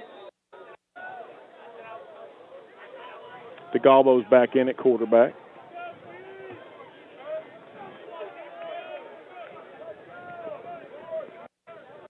First and 10 at the 28. 4 receivers, trips to the far side. Reynolds is the setback. DeGalbo out of the shotgun with time, throws right side, and he completes it to Diego Torres near the first down marker at the 38-yard line. Let's see if they call it a first or not. I believe he did. Yep, he's swinging, telling the chains to move. The chain gang guy's asleep down there on the 28-yard line. Clock stopped at 1:33. Chains have... They're moving. Oh, yep, they're moving. They move slow. There he goes. As long as the stick is there with a 1 on it, that's all that matters. First and 10 at the 38. DeGalbo tucks it. He'll run. DeGalbo is tripped at the 39-yard line. 1 yard gain. Clock still moving at 1:23. Yep, still 2 timeouts to go. Plenty of time. got the wind in our face, so, a potential field goal is going to be a little more difficult. You obviously want to get down a little closer than normal, but Rosenfeld does have a good leg. Golden Bears getting the play in from the sideline, down at around a minute to go now. 2nd and 9 at the 39. Trips to the far side to Galbo out of the shotgun. He fires. He completes it out on the far sideline to Connor Sullivan. Yep, good job getting the ball out of bounds, not having to use timeouts to stop the clock. Getting that clock stopped here, sitting at third and 5 or so. Plenty of time to get it down where we need to. Gain of 4. 3rd and 5. The ball at the 43-yard line of the Golden Bears. Trips to the near side. DeGalbo out of the shotgun with Reynolds in the backfield. Takes his play from G.A. Mangus on the sideline, the new offensive coordinator. Dump pass. Here's Reynolds coming across. Reynolds midfield, 45-40, 35-30, 20, 10, 5. Touchdown, Craig Reynolds. No flags. That's the first thing I'm looking for. 57 yards, Greg. Yeah, that was all Craig Reynolds once he caught the ball. Nice job by DeGalbo finding Craig out of the backfield. I think a little bit of a crossing route. Some offensive guys will call it rub routes. Defensive guys call them pick routes. No such thing. It's a rub route. I think the two defenders ran into each other. Craig was wide open, and then he just turned it on to take it the rest of the way. So great way to hopefully finish this half. We still got 40 seconds to go, and hopefully Kutztown has definitely turned around what we were starting to watch here in the first quarter, because it was not the same game we're watching right now. Alex Rosenfeld on to attempt the extra point. The kick is up, and it is good. 41 seconds to go. We will take a break. It is Kutztown 14, the Lakers of Mercyhurst 10. You're listening to Golden Bears football on the radio voice of Kutztown University, KUR. After a long day, the Crown Plaza Reading Hotel is the place to rest and relax. Located on Paper Mill Road in Wyomissing, the Crown Plaza offers an indoor pool, a fitness center, prime steak and wine, Good Night's Lounge, the Crown Plaza Sleep Advantage program, and the largest meeting space in the Reading area. Positioned near many cultural, historic, and fun attractions, and just a short drive from Kutztown University, the Crown Plaza's friendly staff and excellent amenities are sure to make your trip more memorable. The Crown Plaza offers a Kutztown University friends and family rate. For more information, you can call the Crown Plaza of Reading at 610-376-3811 or visit the Crown Plaza on the web at www.crownplazareading.com. The Crown Plaza Reading. Work. Connect. Succeed. Osgood's Neighborhood Grill and Bar is the newest food choice in town. Located just over a mile west of the Kutztown University campus on Kutztown Road, Osgood's features amazing steaks, seafood dishes, fall-off-the-bone ribs, and chef specials, soups, chowders, and chili, pastas and light fare, sizzling starters and salads, and burgers and sandwiches. For information, visit osgoodsbarandgrill.com. It's always good at Osgood's. Squib kick by Alec Rosenfeld. DeAndre Smith picks it up at the 25 and brings it up over the 30. So with 36 seconds left and a couple of timeouts for Mercyhurst. What do they have total, Greg, timeout-wise? We both have 2 left. I think it's on this scoreboard down here, man. We've got a 2-scoreboard situation. I believe they have a nice new video board, which we can talk about later. I believe it's 2 timeouts left for both teams, and I believe that's correct. I remember both teams calling the timeout. Yep. So it'll be 1st and 10 at the 32-yard line of the Lakers. 14-10 Golden Bears after a 57-yard touchdown reception. Catch and run by Craig Reynolds. Here's a pass complete over the middle to Novak at the 41-yard line. Looks like it's going to be just shy of the first down. Clock running. Yep. A little surprised that Mercyhurst doesn't maybe use a timeout there. Got the wind at their back, so they have a chance for a long field goal if they want to. Altaville pass is incomplete. Intended for Denavian Clay. And just going back to that Reynolds touchdown, Greg, he came from right to left across the field, caught about a 5-yard reception, and then ran the rest of the way. He had to get around the corner, and he really turned on the Jets. He really outran that whole defense. He really did. As you looked at it and we watched it going down the sidelines, you saw some defenders from Mercyhurst coming over, like you thought either he would get knocked out of bounds or he'd have to cut it back to the middle of the field, and didn't have to. He just turned it on that extra gear and took it straight down the sideline. So just a great effort by Craig Reynolds after a nice throw by Colin DeGalba. 3rd and 1, Altavilla completes it on the near side to Zach Smith for a first down. That'll be at the Mercyhurst 46-yard line. So you have 10 seconds left, a little over 10 seconds, 10.7 exactly. A 1st and 10 Mercyhurst at its own 46-yard line.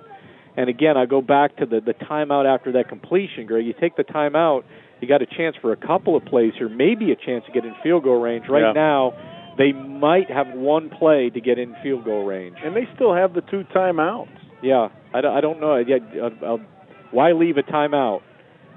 Oh, that was almost a pick six. Almost a pick six by O'Keefe Cox-Cowan. And honestly, if it's complete to number 14, Zach Smith, it's going to be at the 47-yard line with 7 seconds left. What does it get you? I'm not sure. Well, you don't have to run sideline plays to stop the clock when you have 2 timeouts left. You want to save one for your field goal. But I'm a little confused myself. But with 7 seconds to go, they probably can get 2 plays left depending on what they do here. But they're going to have to get down the field a little bit to even have a chance at a field goal. 2nd down. Trips to the far side. Altavilla being pressured. Flips it out on the near side to Eandre Smith. Eandre Smith spins away from one tackler into KU territory, and he's down inside the 45. No time left on the clock. And what are you seeing down there, Greg? I'm just seeing a lot of woofing. I see our guys not playing good defense, and I see a bunch of Mercyhurst people that decide they're going to run their mouths a little bit, and I'll be totally honest with you about it. I'm 20 feet from it, and that's exactly what's going on. Great job by the Kutztown defense to finish that half. Great job by the Kutztown offense to find out what to do. And that was just a lot of woofing going on that these kids like to do these days because they see that garbage on TV. So that's just my own soapbox for right now. But, great finish to that half, Matt. So I'll let you... Well, a fun first half at that, and a lot of football left to be played. And Greg just mentioned, and we did not get to mention, we have a great vantage point here. There's no track, so we're right on top of the field, and it feels like you're right in on the action. The KUSSI halftime report is coming up. We're going to send it to a break first. Your score at the half is KU 14. Mercyhurst 10. You're listening to Golden Bears football on the radio voice of Kutztown University, KUR. The Inn at Reading Hotel and Conference Center with 170 oversized guest rooms and banquet rooms for group sizes up to 750, the Inn at Reading Hotel and Conference Center can accommodate your restful stay or festive party. For information, visit innatreading.com. The Fairfield Inn and Suites by Marriott, located conveniently in Wyomissing, Pennsylvania, a great place to stay for all your local overnight needs. And by the Homewood Suites by Hilton in Reading. Enjoy a restful stay in a brand new 1 or 2 bedroom suite with a separate living and dining area plus a fully equipped kitchen located in the heart of Pennsylvania Dutch country. Homewood Suites by Hilton Reading, you're always welcome home. KU football fans, did you know that all purchases made at the KU campus store benefit KU students? The campus store is a division of the nonprofit affiliate of Kutztown University, KUSSI. Surplus from KUSSI's operations is given back to students in the form of scholarships, student activities, and campus athletics. From competitive textbook options to KU apparel and gifts, KU campus store is your source for everything KU. Thank you.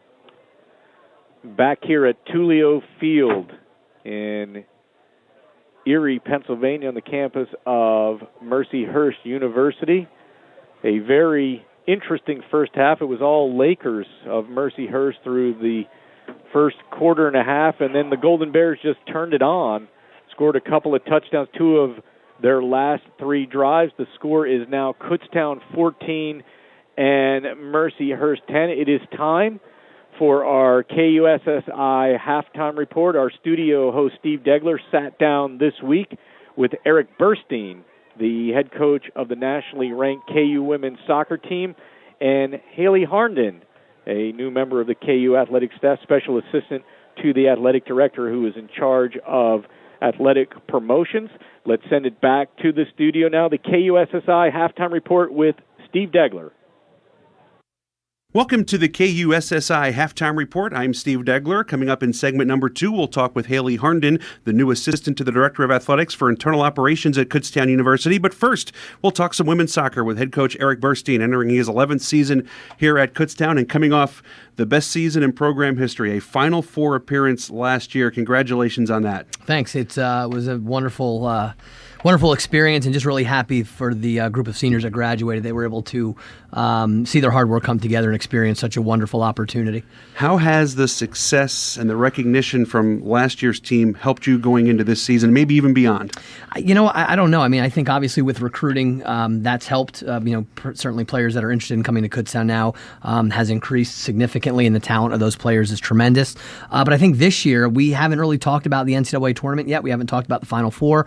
I think the kids have done a really good job of putting what we have accomplished in the past and are really focused on the future. So that's kind of how we're taking it. Historically, the PSAC has not done all that well in terms of the national scope in women's soccer. So to do what you did last year, what type of accomplishment was that? Significant. I think, one, it shows that on a given year, a PSAC school in women's soccer can qualify for the Final Four. But certainly everything has to come together, the group, the chemistry. You have to go on a run and get hot at the right times. I think all those things fell in line for us last year. What made that team so special? They were just a great group of kids. I mean, we have another great group of kids this year, but I just think we found our rhythm. We changed the way we trained last year a little bit and followed this periodization model, which really seems to help us feel good and feel fresh throughout the season. But I think just a number of things just came together at the right time for us. You're ranked number 3 in the country right now in Division II, which is the highest ranking in school history. Does that mean anything to you guys at this point, or is it too early? Obviously, you want to be there at the end of the year, not necessarily in the beginning of the year, but certainly to achieve that, I think it gives us a little bit of confidence. But again, it's something we don't really talk about. We enjoy it when it comes out. We celebrate it briefly. But then really it's about the next game, the next challenge, and what we have to do to make sure that we can sustain the level that we've come to expect from our program. 3-0 start. What do you like about this year's team? Well, we're young, but right now I think tactically we understand a lot better now than we did last year on how we want to play. We kind of changed some things last year, introduced a system and a style of play, and now we're elaborating on it. I think my coaching staff has done a remarkable job of helping dissect what we're doing, and I think the players have done an even better job of taking the information we're giving them and then putting it on the field and being effective and efficient with it. Let's start from the back line out. What do you like about your defense? Well, we're so solid again this year. I mean, 3 games so far, no goals and barely any shots conceded. So I think that's always been the backbone of our program. We don't concede a lot of goals, and it looks like that's going to stay the tradition again this year as well. Who are some of the key players back there? Well, Morgan Staley has been a terrific leader for us. She's a senior. She's battling through some injuries, but has done a tremendous job. Tina Miller, who is the younger sister of Katie Miller, who played for us last year and was phenomenal for us for 4 years, has taken to this role. She was a midfielder when we recruited her, but she's taken to the role and has done a tremendous job. Those two have been the backbone. But we also, Erica Monte Carlo on the left, Anna Hull, a freshman, on the right, and then coming off the bench, we have Shay Conway, and just a number of kids, Olivia Novak, who can feature in a number of roles for us in the back line. Let's go to the midfield. Who are some of your key contributors there? Well, it's silly not to mention Maddie Moore. I mean, she's one of the best players in the PSAC. Had a little bit of an injury in preseason, didn't really play like herself, wasn't moving like herself, and then yesterday came out of her shell a bit and started to do what she's capable of doing. She's been excellent. Alyssa Ryan, another captain for us, has done really, really well. And we have a bunch of freshmen that have stepped up. Savannah Harrison, Sam LaBianca, all contributing. And then Kate Martin, who was a freshman last year, came on late in the season, has been wonderful in the beginning of the year so far. How about up top, those that you're counting on to maybe put the ball in the back of the net to the other end of the field? Sure, yeah. Emily's working has been, my estimation, I think she's one of the best attacking players we've ever had, and she's really growing into the role that she has right now and has done a great job. And then, Chelsea Fadio is coming back off an injury from last year. She's been very, very good for us. And then our leading goal scorer right now is a freshman in Randy Smith from New Jersey, who's done a really nice job as well. But again, in that role, we have a number of kids coming in and out of the system that really help kind of accentuate what we do and do well. Visiting with KU women's soccer coach Eric Burstein here in the KUSSI halftime report. I'm glad you mentioned New Jersey. I know we've talked about it before. Your roots are there. It's such a great girls soccer state in high school. How important is that in part of your recruiting footprint? Well, it's been great, and the university has been very, very good in terms of their out-of-state tuition reduction. I mean, that's made things a lot better for us. But I think, obviously, being from New Jersey, I have a connection with the kids when they come to campus. New Jersey does export more high school seniors than any other state in the country, so it's been one of our biggest recruiting hotbeds, as well as Central PA. So, some of our best players are coming out of New Jersey, and we've got a lot of interest from kids in that state. From the U.S. women's national team on down, what makes the Garden State so special? They're just a lot of blue collar type, hard working kids. The athletics in general in high school throughout New Jersey is very, very good, especially in the shore area.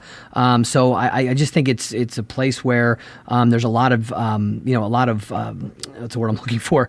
A lot of interest in athletics. There's a lot of attention on athletics. So athletes in that area tend to really rise to the occasion and be able to handle the pressures of playing at the college level. I want to step back to last year just one more time. When you guys won the regional title and clinched the berth to the Final Four, there was a basketball game going on here at the time, and the team was introduced after you got back to campus, and the crowd really supported. What was that moment like for you and the team? I don't even know that even right now I even can believe it all happened, but it was surreal. I mean, the support that we got the whole entire year from the sports information office to the students on campus, professors, athletic department was tremendous, and we're grateful for all of that. But it really was a memorable day. This program needed a championship. I mean, we've been in 4 conference finals, haven't won one yet, so we needed to get a trophy to be able to say, okay, look, we can do this, to elevate ourselves to keep winning championships. All right, so you go for that first conference title this year. Who were some of the top teams in the PSAC? Oh, gosh, they're all difficult. I mean, ESU has been very, very good. They're the 3-time reigning champion. Westchester's always strong. Edinburgh. I mean, it really doesn't matter. Any one of these teams can be very, very difficult to beat. And obviously, the competition and the level of play in the conference gets better every single year. So we're cautiously optimistic for everybody that we play against. I mentioned you're off to a 3-0 start. You have a very tough test today going against Gannon, a team that's also unbeaten at this point. How good is that matchup? It's going to be a tough one. They've got some very special players. Their coaching staff does a tremendous job. They're always difficult to beat, although over my tenure anyway, we seem to have had their number. So hopefully that continues. We do have them here at KU. That's going to be a huge benefit for us as well. So we're excited to play that game on Saturday. I'm not sure, Coach, you can answer this question at this point, but what do you feel will be tougher, getting to where you got to last year as a Final Four team, maybe not getting there every year, or maintaining that type of level in your program? Maintaining is always the thing. You get, at times you can get players that can be complacent, although I don't think we have those personalities on our team.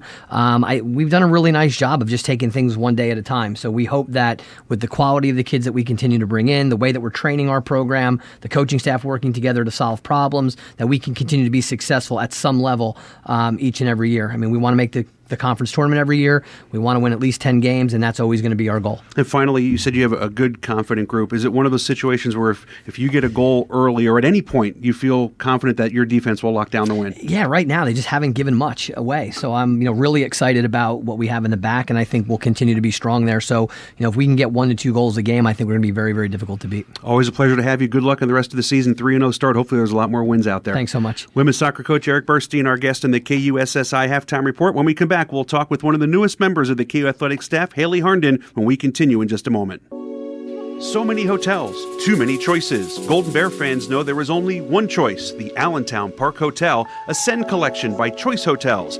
Comfortable rooms, free hot breakfast, free internet, a saltwater pool, game room, social zone, and much, much more. It's good to be golden at the Allentown Park Hotel Ascend. Visit us on the web at allentownparkhotel.com for details. Let's go, Golden Bears. Welcome back to the KUSSI Halftime Report. I'm Steve Degler. Our guest in segment number 2 is Haley Harnden, who is the Assistant to the Director of Athletics for Internal Operations here at Kutztown. Welcome to campus, first of all, to fill this role. Absolutely. Thanks. It's been a good 4 months so far. That's a long title, that's for sure. I'm not sure it fits in a business card, but it does not.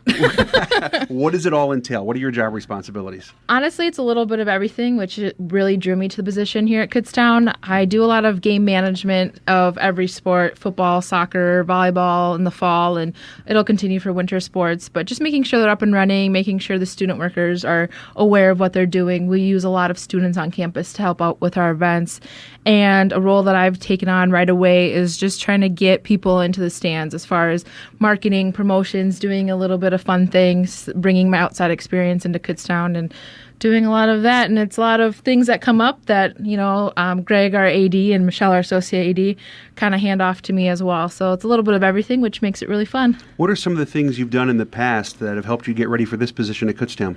Absolutely. Two of my most recent experiences were at Arizona State University and then the Chicago Cubs for spring training. Arizona State was a lot more of game operations, so that helps me on the side of officials and security and just making sure the game, starts and ends properly. And then a lot of what I did with the Cubs is almost sponsor and fan activation.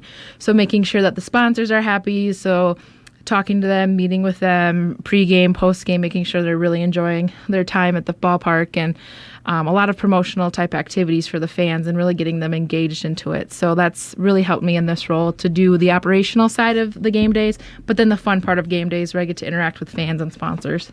People hear Cubs, and whether it's Wrigley Field or spring training, there's a certain thing that comes to mind. What was that experience like for you?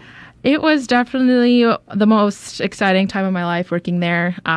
There's a lot of fan dedication, I would say, and as people know, the Cubs haven't had the most success before last year, and it's cool to work with a team that no matter how they do, they have a passionate following, and that's where I really learned how you can interact with people through sport.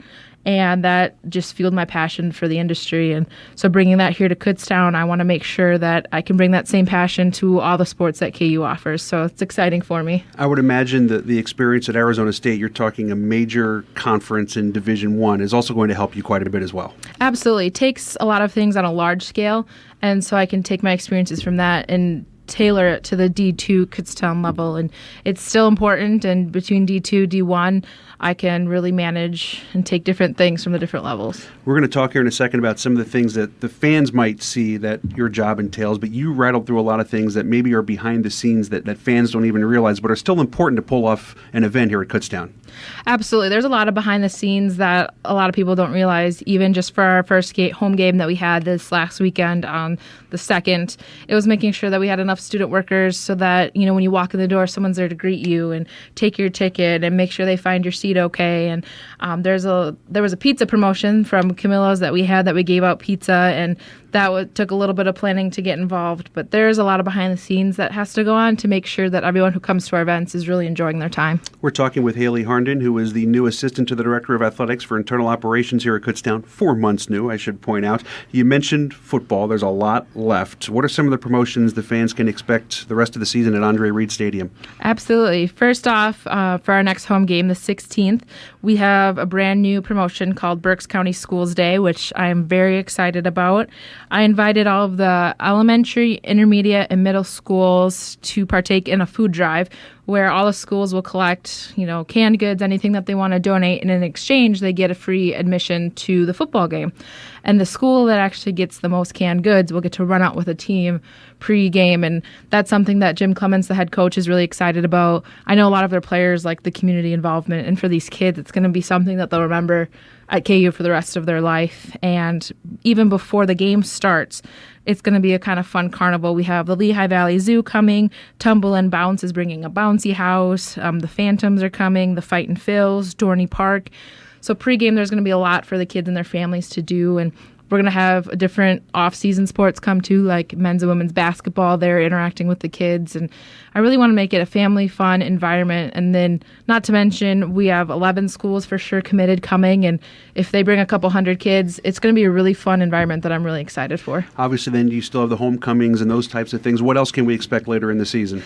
Yes. So after this, it is Family Day, which is a promotion in all of itself. The kids come, their family and their parents come. So that'll be an exciting day at the end of September. And then October 14th, we have a Pink Zone game, which this year we're really trying to raise awareness for breast cancer, obviously. And we've partnered with the Pennsylvania Breast Cancer Coalition, and they'll be on site. Any proceeds from that game will go directly to them. And there's an opportunity. They hand out these little gift boxes so loved ones can sign up for people who are battling right now breast cancer, and they can sign up right at the game to have these delivered to these people's houses. And what's really special is we're going to randomly select 2 survivors that have campus ties to KU, and we're going to recognize them at the game and give them a nice little package and just let them know that KU is here to support them. And it'll be a really fun event. Students, if you're interested in coming, we're going to do a T-shirt giveaway to the first 200 in the gate. Just come and show your support. We're really excited for that. Another area of responsibility is the Golden Bear mascot, Avalanche, who's extremely popular around here. What are some of the things you want to do with the mascot? Absolutely. Avalanche is a very furry, friendly bear. I'm looking to get him more involved in the community, and that's something that the Berks County Schools Day can kind of collide with. And, getting him involved in the schools and getting him more involved on campus. And there's been a lot of campus requests for him, and I'm actually growing the team right now. So if anyone out there is interested in performing as Avalanche or being a part of our team and wants to be involved in that way, they can get a hold of myself at avalanche@kutztown.edu. You can email us and let us know if you're interested in performing, just being a part of the team, spotting, or if you have any ideas or you have a way for him to be involved in the community, let me know. We're more than happy to get you on board. I mean, it's obvious listening to you that you really like your job. What's the most rewarding aspect of what you've been doing here at Kutztown? In the short 4 months, I can say everyone's been super welcoming, and it's exciting to think where I can take the sports. There's been promotions and things set in place, but the fact that I can take them further and bring in outside experiences and tailor them to KU, it's awesome, the environment that's already been created. You've mentioned community more than once, and I'm assuming with Kutztown and the surrounding area, not just the youngsters that you talked about, but some of the older folks as well. It's a tie-in you want to try and improve on. Absolutely. I want athletics to be a part of the community and community to be part of athletics, and that's something that I'm really focusing on. Again, how can people get in touch if they have any ideas? Yeah, whether it's Avalanche, the email for him is avalanche@kutztown.edu, or you can get a hold of myself. My email is harnden, HARNDEN, @kutztown.edu. Well, great having you here. Best of luck in your new job. Thank you. Go KU. Haley Harnden, the Assistant to the Director of Athletics for Internal Operations, our guest. Also thanks to women's soccer coach Eric Burstein. Thanks for listening to the KUSSI Halftime Report. I'm Steve Degler. Matt Santos has the second half kickoff for Mercyhurst right after this. Kutztown University football on KUR is brought to you by J.P. Mascaro & Sons. Is your company receiving the most money for its recyclables? J.P. Mascaro & Sons' new state-of-the-art facility, Total Recycle, pays top dollar for your materials. Protect the environment and earn money. Call 1-866-66-TOTAL to have our experts give you a free estimate. By the John Monahan Realtors Group of Kutztown, providing the best real estate services in the surrounding area. Make your move with Monahan. And by East Penn, the home of Decca Battery in Lyon Station. Passion for power. That's East Penn Manufacturing. Sheetz is proud to support the Kutztown University Golden Bears. Come to Sheetz and taste the made-to-order difference. Our 24/7 touchscreen menu is made to order fresh and offers a variety of taste bud favorites from chicken sandwiches and burgers to salads, subs, and breakfast sandwiches, all prepared with any combination of toppings you can dream up, customized to your exact specifications. Stop by after the game. Stop by anytime, all day, every day. Exercise your taste buds. There's something for everyone at Sheetz. Sheetz, feel the love.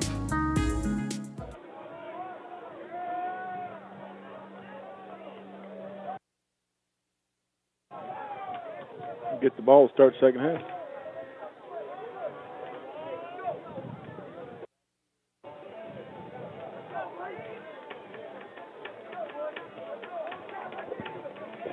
All right, we're back here.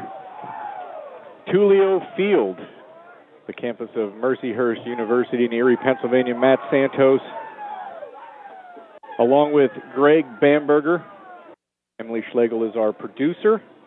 Back in the KUR studios. It is 14-10 Golden Bears. Let's look at the first half stats. First downs 11-5 in favor of Mercyhurst. Total offense, Kutztown 20 plays, 132 yards. Mercyhurst 43 for 203. Possession time 21:59 to 8:01 in favor of the Lakers. Individually for the Golden Bears, Colin DeGalbo leading the way with 6 rushing yards, just 6 for Craig Reynolds. DeGalbo 9 of 10 through the air, 114 yards, 2 touchdowns. Craig Reynolds 4 catches for 58 yards and 2 touchdowns. Tackles, Turner Ortiz leading the way with 9, Jalen Nieves with 6. For Mercyhurst, DeAndre Smith 68 yards on 15 carries. things really slowed down for him late in the first half. Doug Altavilla at quarterback was 13 of 22 for 118 yards. Brad Novak, 3 catches for 42 yards for the Lakers. And Tarasovic led the way along with Tariq Ellis with 4 tackles each. We are underway here in the second half. This kick will be taken back at the 4-yard line and coming up over the 10, 15, 20, 25, 30. And brought down there is the Golden Bear returner. That is number 14 for Kutztown, Niem Navarez, the sophomore out of Pleasant Valley. Yeah, nice return. He kicked it down into the corner, and he kind of brought it back up about the hash mark area and able to get some decent position on the 29-yard line. As I always say, Matt, these first 5 to 10 minutes of that third quarter has got a lot to do with how the games usually go. So Kutztown's got a great chance with having taken that lead late in the second quarter to maybe even to get that ball back and maybe have another opportunity. Flags on the play, 1st and 10 at the 29-yard line. Scoring in the first half, the only score in the first quarter was a 23-yard field goal by Mark Schaefer of Mercyhurst to make it 3-0. Mercyhurst went up 10-0 right at the start of the second quarter, a 1-yard run by Doug Altavilla. And then Kutztown, 8 minutes to go, finally got it rolling. Craig Reynolds, a 1-yard pass from Colin DeGalbo, and then a 57-yard pass with 42 seconds left from DeGalbo. Pair of extra points by Alec Rosenfield, 14-10. It is 1st and 15.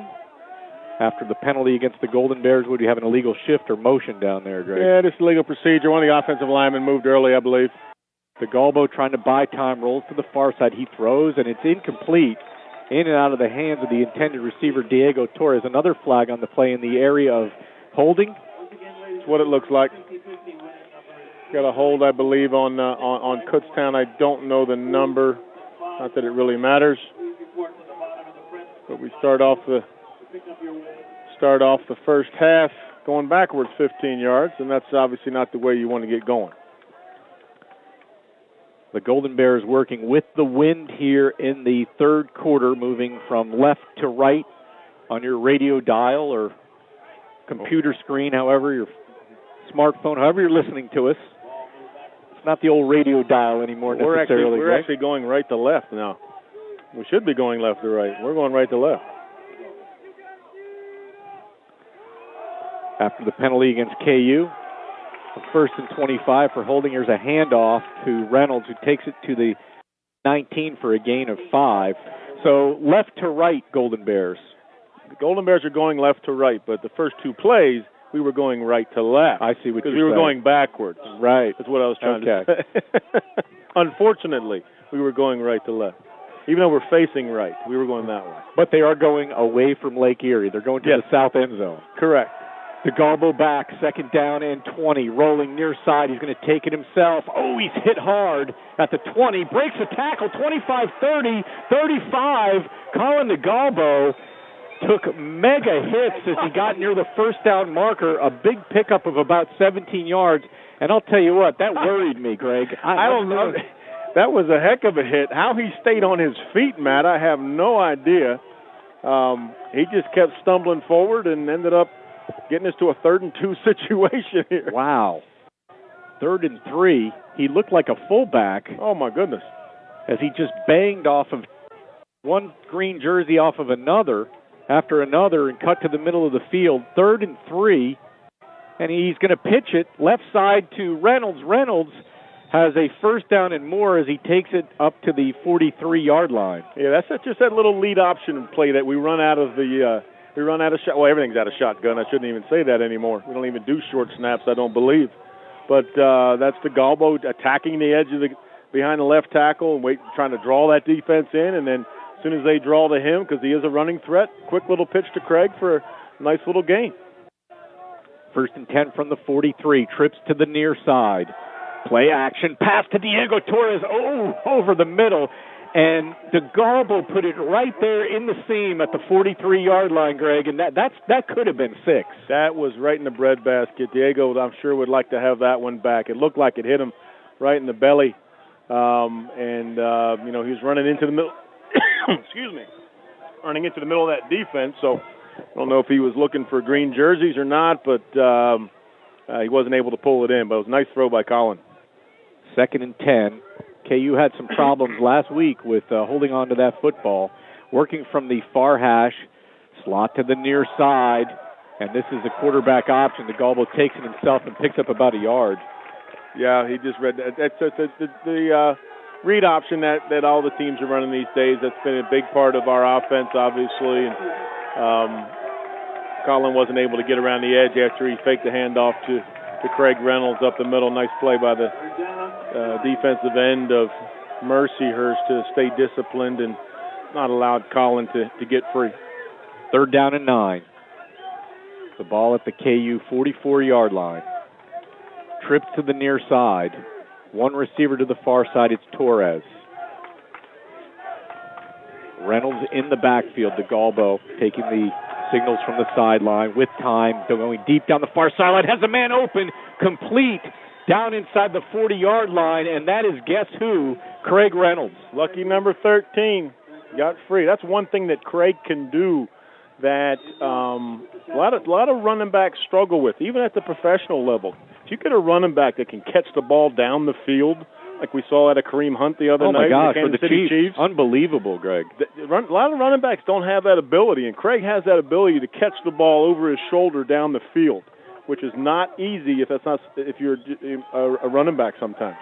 1st and 10 from the 39. The Galbo will take it himself, and he slides down inside the 35. 11:43 to go in the 3rd quarter. It is 14-10. Golden Bears. KU on the move. Yeah, good tempo to start, even though the drive started going backwards. Good tempo they got going finally. With good mix of the read option and getting the ball to Craig on the outside and Colin using his legs to threaten him a little bit. 2nd and 6 at the 35-yard line. Double wing for the Golden Bears. The Galbo working from the left hash with Craig Reynolds to his left. The Galbo. He's going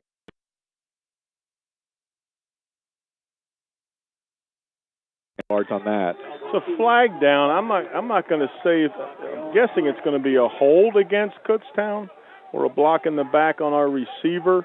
It's in that general vicinity, but I did not see what receiver that would have been, because we did have a lot of penalties last week too, and they're going to end up accepting the penalty, it looks like, here as they're talking to the coaches from Mercyhurst. Well, it's a spot of the foul penalty, but they marked it off from the 1-yard line, from the 42. Well, it's 10-yard penalty.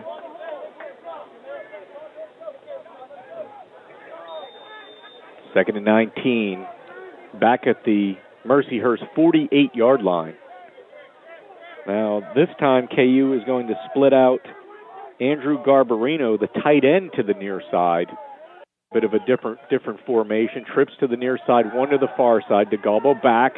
He dumps it over the middle. He has Reynolds, and Reynolds down inside the 45 to the 44. Almost a little jump pass there, Greg. Well, it's a little bit of a screen. I think he had to jump because of the defender coming at him, but Craig made a little half block on the defensive end, then kind of slipped inside of him, but it was well played by the defensive lineman and the linebackers from Mercyhurst to get a hand on Craig so he couldn't get free. This is a big play here, Matt, 3rd and 15, and then you got to make a decision because we are in, 44-yard line going in. Abdul Hassan Neblet checks in, back split on either side of DeGalbo. He's back, fires over the middle, has Sullivan wide open, and he completes it, a leaping catch down inside the 20-yard line. That was more of a diving catch down at the 17. Yeah, I tell you, that was well out in front of him, Matt, when that ball was released, and then Connor did a heck of a job of laying out and making that catch. Reynolds from the 17 cuts into the 15. It'll be 2nd and 8. Yeah, well played there by number 24 for Mercyhurst. Corbin Kessler, the outside linebacker, wrapping Craig's legs up, not allowing him to get free. Obviously, they're keying on Reynolds. Everybody's going to key on Reynolds because of the threat that he can be, but that was a nice play by the outside linebacker for Mercyhurst. 2nd and 8 from the 15. Slot to the near side. Reynolds around the right side. Reynolds down inside the 10-yard line to about the 9. He's going to be about a yard short of the first down. Yeah, good hard run by Craig. Again, running that inside zone, the stretch play. He has a great talent for that type of offense where you just let the hole develop, depending on how a defense reacts to the blocking scheme. 3rd and 2 at the 9. Slot to the far side. Now we have Evan Culver in the backfield. He flips to the left side as DeGalvo gets his play in from the sideline. Let's see what KU has up its sleeve here. This is play. Where is that ball? Culver? Yep, first Culver down. Up the middle. It's very close. Very close. It looks like where those outside they're calling 4th down here. Are they? But where that guy has it marked. Close. I got to be in. I'd ask call for a measurement. Yeah, absolutely, Greg. Well, maybe not. Maybe our angle's not great here. They're going 4th down. Looks like KU's going to go for it, Matt. It's 4th and looks like less than a yard, less than a foot or two. They're going out of the shotgun, Greg. I know how you feel about it. You got to go 6 inches and you're going to snap it back 5 yards. Well, let's see if it works. Culver's in the backfield. DeGalvo takes the snap, hands it off to Culver. Culver dives in there. I'm not going to call it this time because I was wrong last time. Let's see. It looks like he has it. I tell you, all depends on the spot. It looks to me like he has it. But then again, I'm not wearing a striped shirt, even though I used to years ago. Well, I didn't know much about your officiating days, Greg. One year. One okay. year. I was out of coaching, and I decided to officiate. So I was living in Missouri at the time. It gave me an appreciation for what they do because it's very easy to miss things while you're out there. Believe me, it is not the same as sitting up here in the stands. There's the measurement. My goodness, we got it. By not much. Nose of the ball, absolutely. Outside of the stripe, that's for sure. Yep, by the front white stripe, I believe. All right, we still have a chance. We're on the 7. I thought we were on the 12. My fault. We are on the Golden Bears are on the 7. Goal. 1st and goal. 7:56 to go here in the 3rd. Up 14-10. Looking for more. Reynolds back in the game. Trips to the far side. Garbarino, the tight end, to the near side. DeGalvo will work out of the shotgun. Reynolds to his left. He rolls that way. DeGalvo looks. He fires, completes it inside the 5. That looked to be Lee down at the 3-yard line. Yep. Josh Lee, number 23. Yep, nice job. Pitch and catch. Let's get ourselves a little bit closer. We're one of those teams that doesn't really look like, that have like a goal line offense. There's our goal line offense, 4 wide receivers. And the 3 wide. Jordan Seacole from Old Forge checks in at fullback in front of Reynolds. 2 receivers near side. Reynolds up the middle. Reynolds dives. Touchdown, Golden Bears. I'll tell you what, Matt, the best part, look at the clock. Almost an 8-minute drive to start the 3rd quarter. A total opposite of what we saw in the 1st quarter. Total opposite. Great opening drive in the 3rd quarter to just control the clock, control the ball, extend the lead. That's what you want to do, especially when you get that chance to score late in the 2nd quarter and you get that ball right back. Alec Rosenfeld in to attempt the extra point. The kicking is not much of an adventure as it was last year for the Golden Bears after Rosenfeld hurt himself. The kick is up. It is good. 7:13 to go in the 3rd quarter. It is KU 21, Mercyhurst 10. You are listening to Golden Bears football on the radio voice of Kutztown University, KUR.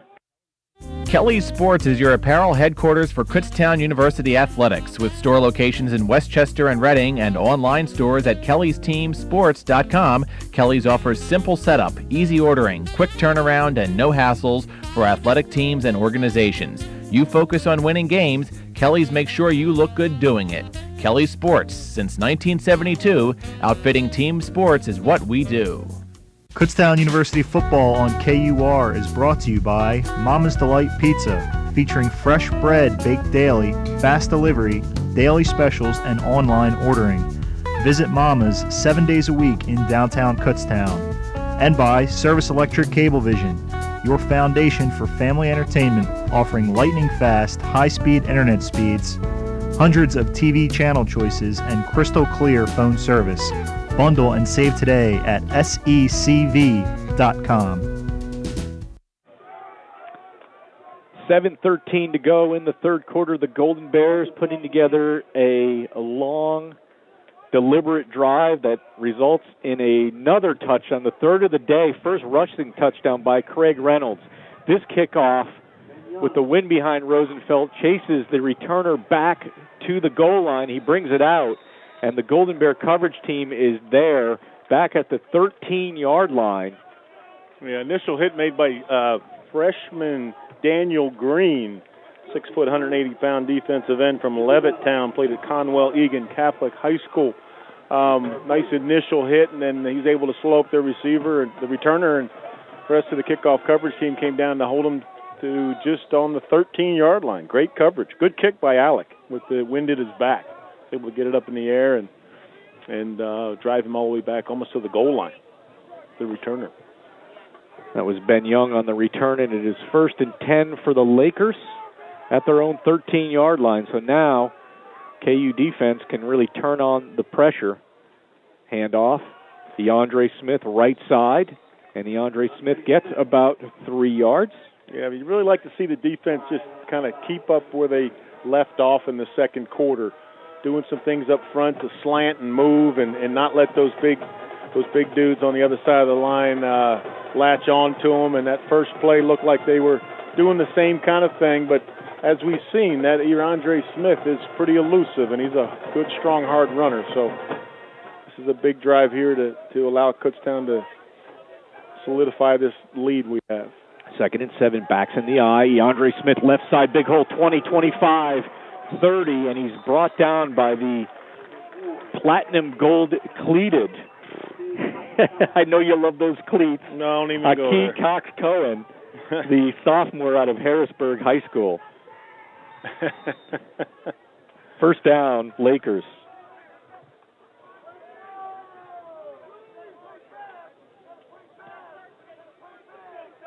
Yeah, it looks like Mercyhurst is just, they're doing the same things offensively. They're not going to change anything, not making any adjustments. Just going to try to have a good ball control, hand it to DeAndre, which they did again for another about 6-yard gain off their right side. To the 39-yard line of Mercyhurst, and DeAndre Smith showing the form he showed early in the game as he works his way toward, if he hasn't hit it already, 100 yards. I bet he is pretty close. Got to be close by now. 68 at halftime. 68, a big carry there. He's probably shy. We'll get official check on the stats here soon.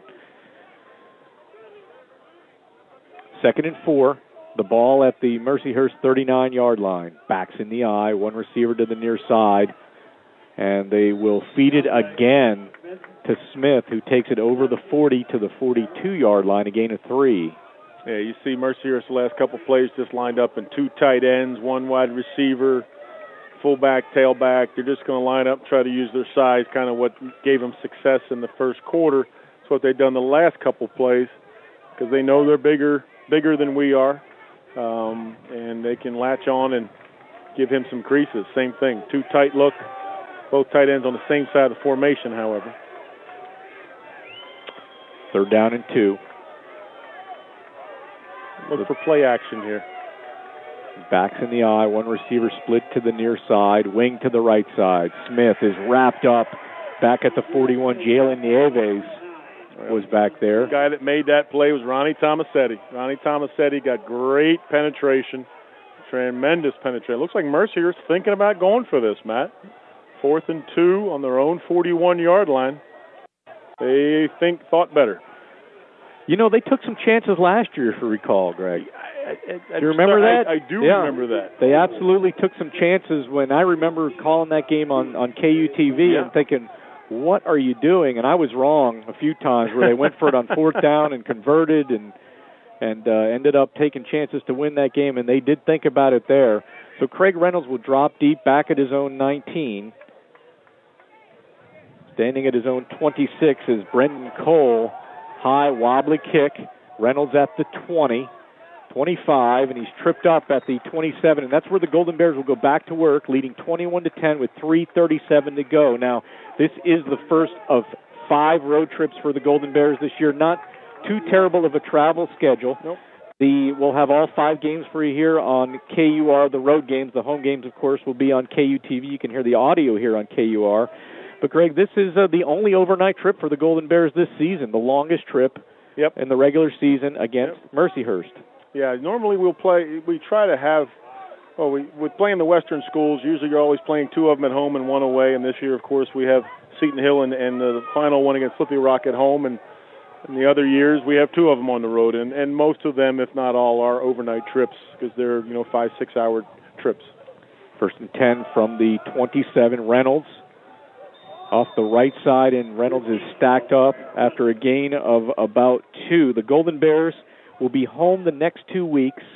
12:05 kickoff next week against Seton Hill. It will be Legacy Club Day. The Legacy Club will have its 5th quarter tailgate next week. For information, be sure to contact the alumni office. It will also be Golden Bears Honors and Berks County Schools Day. You'll be able to watch that game on KUTV. The outlets that carry KUTV as well as hearing the audio here on KUR. And then the following week, Millersville comes into town for the PSAC East Opener Family Day. That's a 6:05 p.m. kickoff. Here is another run off the left side, this time up over the 30 to the 31-yard line goes Reynolds. Now, Greg and I will be back with you in 3 weeks when we head down to Westchester for a noon kickoff. And if KU can hold on somehow here, and depending on what happens in the next 2 weeks, that could be a big game. A week at a time, though, Greg. It will be a big game. I know Westchester is going to want to get us back for beating them last year at our place. That's a game that there's a lot of connections there, especially between head coaches. Jim played I believe, for Coach Zwan at Widener, so there is a lot of connection there, but not to look too far ahead, but that's always a fun matchup with Westchester. 3rd and 6, DeGalbo. Running, near side, looking, throwing. Reynolds with the catch at the 50. Reynolds down over the 45. First down and more. And what a great job by Colin DeGalbo to buy time, Greg. And I thought he was just throwing it away there. Well, and there's Reynolds wide open. I didn't see Reynolds down here, but I just, DeGalbo doing what he does. He makes plays. I think we've made the same comment last year 100 times. Right. He just makes plays. He's a gamer. He just has a feel for making plays, making positive things happen, and that was another one of those examples right there. 1st and 10 at the 42-yard line of the Lakers. Reynolds tries the right side. Reynolds 40, 35, 30, and he is pushed out of bounds. A flag flies here in the backfield late into the play.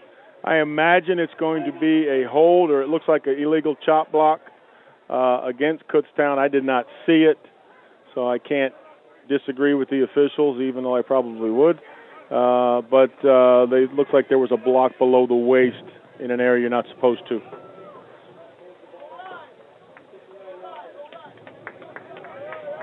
It's going to force us back. I believe that's a 15-yard penalty. Yep. Puts us in a 1st and 25. But, believe it or not, Matt, you look at that clock, we're almost out of the third quarter. It is a fast-moving game time-wise. It's only 1:48. Yeah, on the clock. Yeah, so we've been playing less than 2 hours, and we're almost through 3 quarters, Greg, which is good for us and the Golden Bears, who have to travel a long way. We are in the very northwest corner of the state on the banks of Lake Erie. So we have a 1st down and 23 for the Golden Bears. Pass is complete out on the far side to Sullivan. Sullivan takes it from the 45 of the Golden Bears to the 45 of Mercyhurst, so a gain of 10. Yeah, the Kutztown fans were looking for a little bit of a late hit, and I don't disagree with them. They made contact with our guy about 2 yards out of bounds on the other side. I saw some of our fans on the other side. We've got about a contingent of about 40 to 50 of them over there cheering on the Golden Bears, and they were making some comments, but the officials obviously did not agree with their assessment. Inside a minute to go. DeGalbo on 2nd and 13, a ton of time. Fires over the middle, completes it to Sullivan down at the 31-yard line. That'll be a first down, Kutztown. I tell you, Sullivan's been the go-to guy today. Great spot by the official. We'll take that one. I think we got it, maybe sneaked out another yard there. But Sullivan's been across the middle guy, similar to what we used to see out of Kellen Williams. Yep. A name that we don't get to call anymore, unfortunately. But we're starting to see some stuff. Now, I think Kutztown's going to say that the offensive guy was drawn off by the defender. I don't disagree with him. Defensive guy jumped across, forcing the offensive guy to step back. The official's going to say it's on the offense, but I'm going to have to say that's on the defense. But they're not going to see it that way.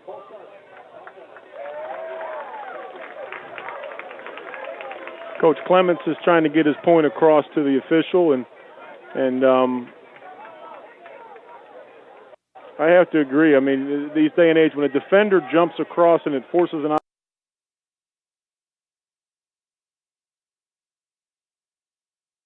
Coach Clements is obviously not pleased with that result, but he's trying to make his point right there.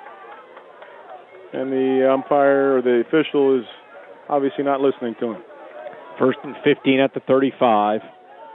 DeGalbo pumps. DeGalbo going deep, looking for Lee in the end zone, and it's knocked away at the last minute, incomplete.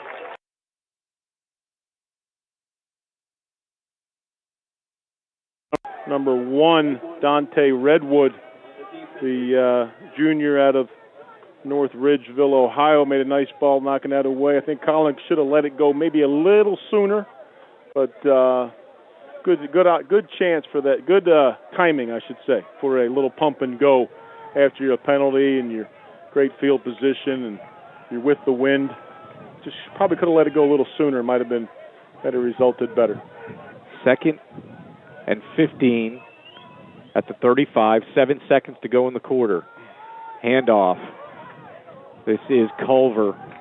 Culver takes it to the 33-yard line for a gain of 2. And that is going to do it for the third quarter of play here from Mercyhurst.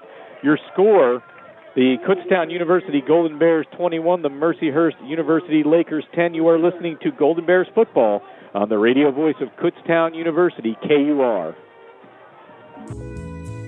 Hilton Garden Inn Allentown West features everything you need for a successful trip to the Kutztown area. Located just 20 minutes from campus near Fogelsville, the Hilton Garden Inn Allentown West offers a complimentary shuttle for corporate travelers, friendly service, and complimentary high-speed wired and wireless internet access to make your trip to Allentown successful, whatever the reason for your visit. Meeting rooms, leisure facilities, and a delicious cook-to-order breakfast make the Hilton Garden Inn Allentown West the natural choice. For reservations and information, call 610-398-6686 or visit hiltongardenin3.hilton.com.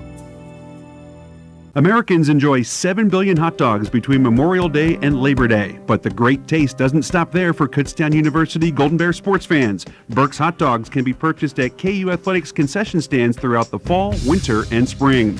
In addition to Frank's, Burke's offers a large selection of delicious Burke's branded hams, ring bologna, sausage, bacon, and deli meats, including ham, roast beef, and turkey breast. The Burke's brand is built on a long-standing tradition of providing excellent product quality and superior customer service. So the next time you're at the store or at KU for a game, choose Burke's, the official hot dog of KU Athletics.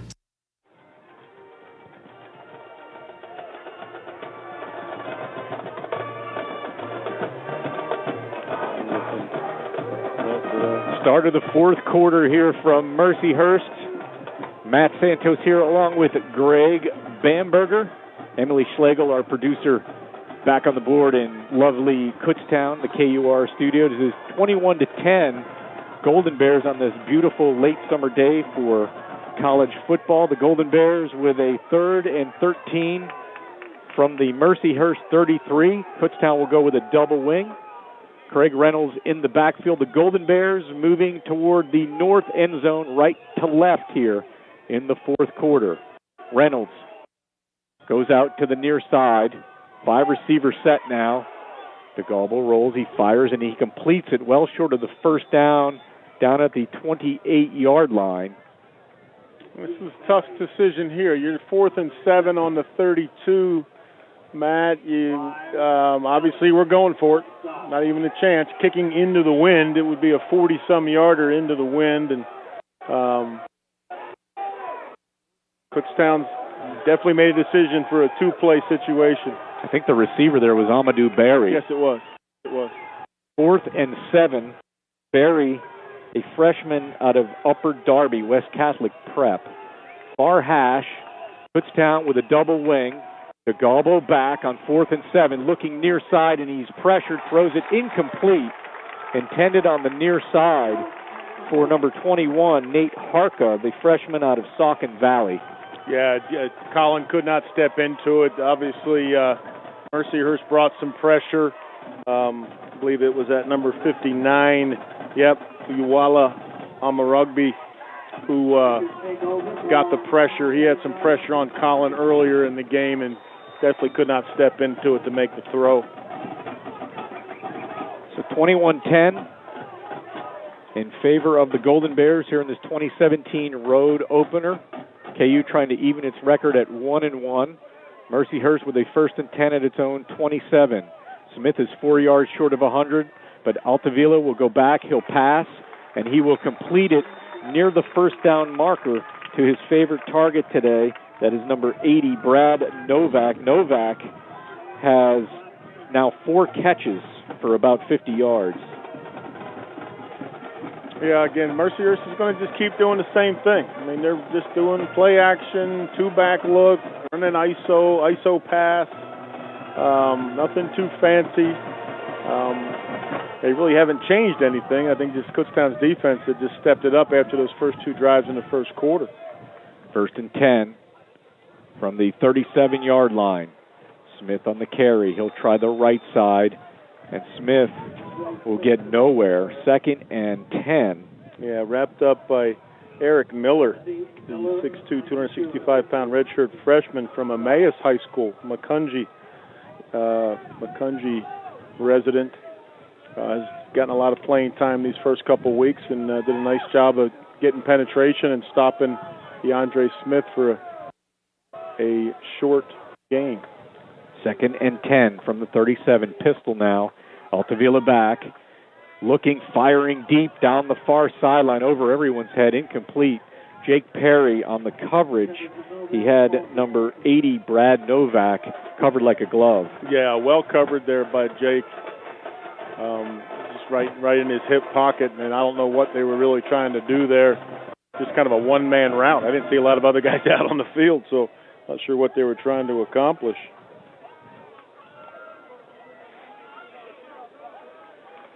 Halftime score back at the KU campus in women's soccer. Kutztown 2, Gannon nothing at the half. Kutztown women's soccer team ranked 3rd in the nation, undefeated so far this year, and have not given up a goal. Altavilla back. He passes over the middle. It is incomplete.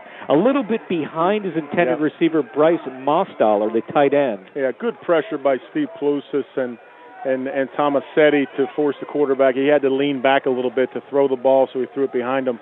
But well done by the KU defense after the offense couldn't get it done on 4th down. Also today, our field hockey team remains unscored on. Had a 1-0 win over Slippy Rock earlier today at Andre Reed Field, and they are very excited about that win and the fact that they're shutting people out. Cole with the wind at his back. Wobbly punt taken by Reynolds at the 22. Reynolds cuts up the middle, 30, 35.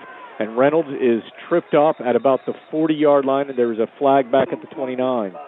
If he's going to call block in the back, Matt, oh, my goodness. I believe that's what you're going to see, but I didn't. I watched the whole play. Boy, I'd like to see that on film next week. I may be wrong. I've been wrong before.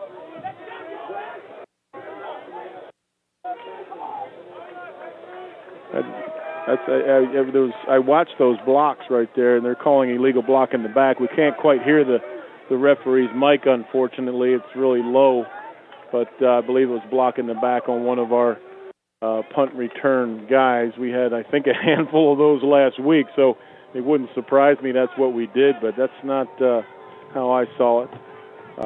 But KU, great opportunity to get started here on the 19-yard line, and just keep doing what you're doing. They found some answers, and let's hope we can just stay with those answers. 1st and 10 at the 19, back split on either side of DeGalbo. He rolls right, he throws, he completes it on the far sideline, and running up the sideline. Amadou. Yep, absolutely. With a nice catch is that Amadou Berry, the freshman, West Catholic Prep, Upper Darby, PA. And we're seeing some receivers step up today, Greg, which is good. We did not see that last week, but there's some positive signs out of what we've seen today. Yeah, and as we opened the show, we talked about how things are new, and part of that is the newness in our wide receiver core, which has been just a strength of this KU offense for years. Amadou Berry, the coaches are very excited about. I know he had a couple opportunities last week against Assumption that he'd probably like to have back again. But he's one that they are very excited about, and we're looking forward to having a great career at KU. 18-yard gain, 1st and 10 from the 37. Here is a handoff, and this is Abdul Hassan Neblet, the sophomore out of Paramus Catholic in Newark, New Jersey. He gets a nice gain as he takes it to the 45, 2nd down and 2. Yeah, he's another guy that just has ridiculous speed. He has occasionally some little trouble holding on to the pumpkin, unfortunately. And that comes straight from coach. You know, he doesn't get as many reps because he just gets a little slippery with the ball. But when he can get loose, he can really go. And I know they're excited about him. He's just a sophomore. He's got plenty more time to be a KU Golden Bear. Double tight end formation, wing to the near side. Reynolds in the backfield. Play action. Here is a complete pass on the near side. And taking it up over the 50 for a 1st down is Amadou Berry once again. I'm just going to call him Amadou. We only have one Amadou. Yeah, nice catch. Nice. We'll call it a block there by Josh Lee.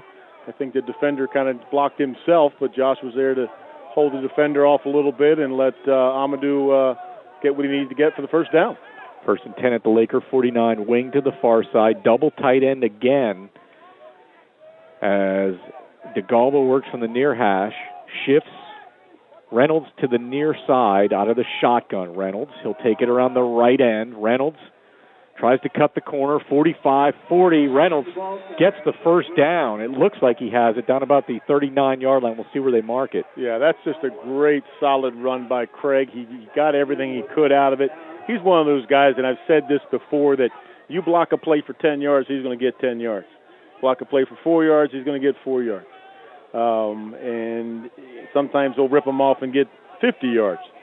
But that was well done by Craig, and nice blocking on the right side of the offensive line, and the outside people, the tight end, outside receivers, doing a nice job. 10-20 and counting, 21-10 Golden Bears here in the 4th quarter. Working from the far hash, wing to the near side. 2 men in the backfield. Here's a handoff to Reynolds, who cuts straight up the middle and takes it forward to the 36-yard line for a gain of close to 3 yards.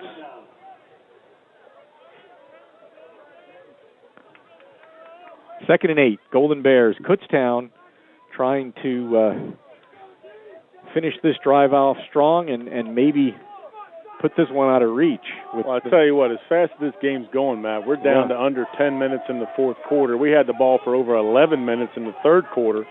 Don't know what the time of possession will be. We'll probably get it about even for the game once this game does end. 2nd and 8, double wing quarterback draw by DeGalbo. DeGalbo down to the 34-yard line for a gain of 3, and it's going to bring up 3rd down and about 5 yards at the 34-yard line. Yeah, this game is just speeding away, I tell you. And that's the best part of what we've done is we've controlled the ball just like Mercyhurst did in the 1st quarter, and once this drive ends, who knows when? This quarter is going to be about halfway over, and we hopefully will have some more points on the board. 3rd and 5, double wing working from the far hash. In the shotgun, DeGalbo. To his right, Craig Reynolds. DeGalbo back, fires, and it is incomplete right around the 1st down marker. He threw it into traffic. A little bit. That was well defended. They were trying to get it to Mason McElroy, the freshman wide receiver from Wilson High School in Reading. PA wasn't able to pull it in, but that would have been a tough catch. There were some green jerseys around him. That would not have been the easiest thing in the world. Going for it again on 4th down. 4th and 5. It's about the 34. Double wing again. Reynolds in the backfield. DeGalbo out of the shotgun. Pressure. Good protection. He rolls right. He's got room. He can run with it, but decides to fire it behind his intended receiver. He had a ton of real estate to the right-hand side, Greg. Nobody there between him and the marker. Decided to work it downfield, and maybe not the best decision there. No, and I think he's got two coaches in his ear right now. They're telling him the same thing. I saw it also. He could have run for at least 10 or 15 yards and ran himself out of bounds, not have to worry about getting caught. He throws it across his body, which is normally not a good thing to do. Thankfully, it was incomplete, but both Coach Mangus and Coach Quarterman, two of the offensive coaches, let Colin know how they felt about the fact that he probably didn't make the right decision there. One of the few bad decisions that he's made, really, in his rookie season last year as a freshman and again this year. But it gives Mercyhurst decent field position with still time. Absolutely it does. 1st and 10, Altavilla being pressured. He is wrapped up. He is sacked by Chris Kimbiz. Yeah, that was great pressure. Great pressure by Chris up the middle. We hadn't really had much pressure on Altavilla today at all. And that was great pressure by him. And also Ronnie Tomasetti coming off that same side, pinching that pocket down a little bit. Chris Kimbiz out of Brick Township, Brick, New Jersey. We understand his dad is a big listener of KU football on KUR. Here is a handoff to the big, lanky running back, number 21 for the Lakers, Garrett Owens. And Owens slashes his way up to the 41-yard line. They're going to mark it at the 42 and bring up a 3rd and about 2. A big play here for the Golden Bears. Yeah, a nice call by Mercyhurst on that last one to take advantage of our pass rush with that little draw. Altavilla dumps it off. Oh, and what a hit. It looks like it's going to be short of the 1st down marker on Garrett Owens, who got up from that. I don't know how. Yeah, Jelani Johnson came up and cleaned it up. Had one KU defender was around Garrett's legs, and they're going to go for it on 4th and 1. They pretty much have to. I mean, this quarter is halfway over, and they're down by 11. So this is a huge play here. Mercyhurst can keep their drive going, or KU can make a big stand here. Looks like they're just going to try to hand it off to Owens, at least what you look like from an offensive standpoint. Absolutely. One-man split to the far side on 4th and 1. Play action, and it's passed and completed on the near side as Kutztown bit, and down across the 40, across the 35 to the 36 goes the fullback, Theopolis Blackson III. Yeah, that's a nice play. That's what I told you before. On 4th and 1, a lot of times that play action is there because everybody's fired up to stop the run. But if you go back and look at it, and obviously we can't look at it in radio land, but 3 of their offensive linemen were up in 2-point stances. Okay? So chances are they're not lining up and trying to knock you off the ball. So you should have an idea that something fishy is going on. Now, the players paying attention to that and seeing that, don't really know. But that's something that they absolutely were doing. Play action, Altavilla dumps it off on the far side again. It's Blackson, and Blackson is dumped immediately, no gain. Yeah, Jalen Nieves again. Jalen's had a nice game, making some nice plays from his outside linebacker position, what we call the rover position. He's done a real nice job of coming up and taking people's legs out very, very well. 2nd down, 10, 6:06 to go, 21-10 Golden Bears. The ball at the 34-yard line of KU. Rolling, throwing, completing it down inside the 25-yard line to Brad Novak is Altavilla. Yeah, got to get a stop here. Got to make a stop. I don't know if the chain even knows where they are. Is it 2nd down? Is it 1st down? We've got things going all over the place. It's a mess over there with the chains. They don't know what it is. You got the down markers moving. It's 2nd down. And Coach Clements is trying to let them. I don't know if anybody knows. You got the chains moving when they're not supposed to, and that's the officials have got to get that under control. Now Mercyhurst down by 11 with 5:57 to go. Greg. They're at the 25-yard line. They need to come away with 3 points to have a chance at a 2-score game here. Yep, they got to come. And then the other thing they're going to have to do is if they would happen to score a touchdown is do you go for 2 at that time? You pretty much have to. Absolutely. That would put them down 21-16. They'd have to get it to 18 to have a chance to possibly kick a field goal. So it's third down. They have that figured out. Let's say it's 3rd and 1 here on the 25-yard line. Looking at the offensive line, it doesn't look like a run play. Backs in the eye. Receivers split. Altavilla, play action, fires. Incomplete. I'm not sure who it was intended for. Jelani Johnson had a chance at a pick. I don't know either. I think you had 2 receivers in the area, 2 of our DBs. 4th down. Do you go for the field goal? Do you try to go? No wind. There's not much of a wind at all right now, Greg. So yeah, it's slowed up. Absolutely. They're going to go for it. 4th and 1. If it was 4th and 10, maybe you think about a long kick if your kicker has a range. But 4th and 1, probably got a better chance of making that than a 42-yard field goal. Absolutely. Looks like they're in a throwing situation, but they got that big running back, Garrett Owens, back here, who's been getting some positive yards today. Altavilla back. He passes a little slant complete for a first down to the 20 as he hits Danavian Clay out of San Fernando Valley, California. Doing a little hurry-up offense now. You haven't seen much of that at Mercyhurst. They're getting into a little hurry-up, a little quicker than they have been doing. Altavilla passes far side, and it is it complete or incomplete? Umpire is calling it incomplete, as is the side judge. All right. They're both calling it incomplete, saying that the ball hit the ground. So a positive for defended there by Jelani Johnson, who came up and nailed the receiver in the back to force that ball loose. Keeping an eye on the clock, 5:18 to go. Kutztown up 21-10. 2nd and 10 for the Lakers at the Kutztown 21-yard line. Mercyhurst needing at least a field goal to have a shot. Right. It looks like Mercyhurst is going to a little bit more of their throwing set.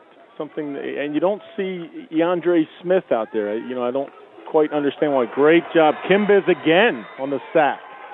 Chris Kimbez twice in this drive. He wraps up Doug Altavilla back at the 29-yard line, and now you've got a 3rd and long for the Lakers, as we'll have, it looks like, a timeout down on the field. That will allow us to take a timeout as well. 5:07 to go. It is 21-10 Golden Bears. You're listening to Golden Bears football on the radio voice of Kutztown University, KUR. Camillo's Italian Restaurant and Pizzeria, located at 264 Greenwich Street near campus, is a family-owned and operated KU favorite. You'll immediately taste the difference at Camillo's, where they use fresh garlic cloves, 100% extra virgin olive oil, and sun-ripened tomatoes imported from Italy. Even though their ingredients are the best money can buy, their prices will surprise you. Camillo's has over 25 toppings, one of the largest selections, along with 8 different sauces loaded with flavor, and free piping hot delivery to your door. The taste you want at family-friendly prices. When you want a really great homemade meal, call Camillo's at 610-683-5637. That's 610-683-5637. Bon appetit.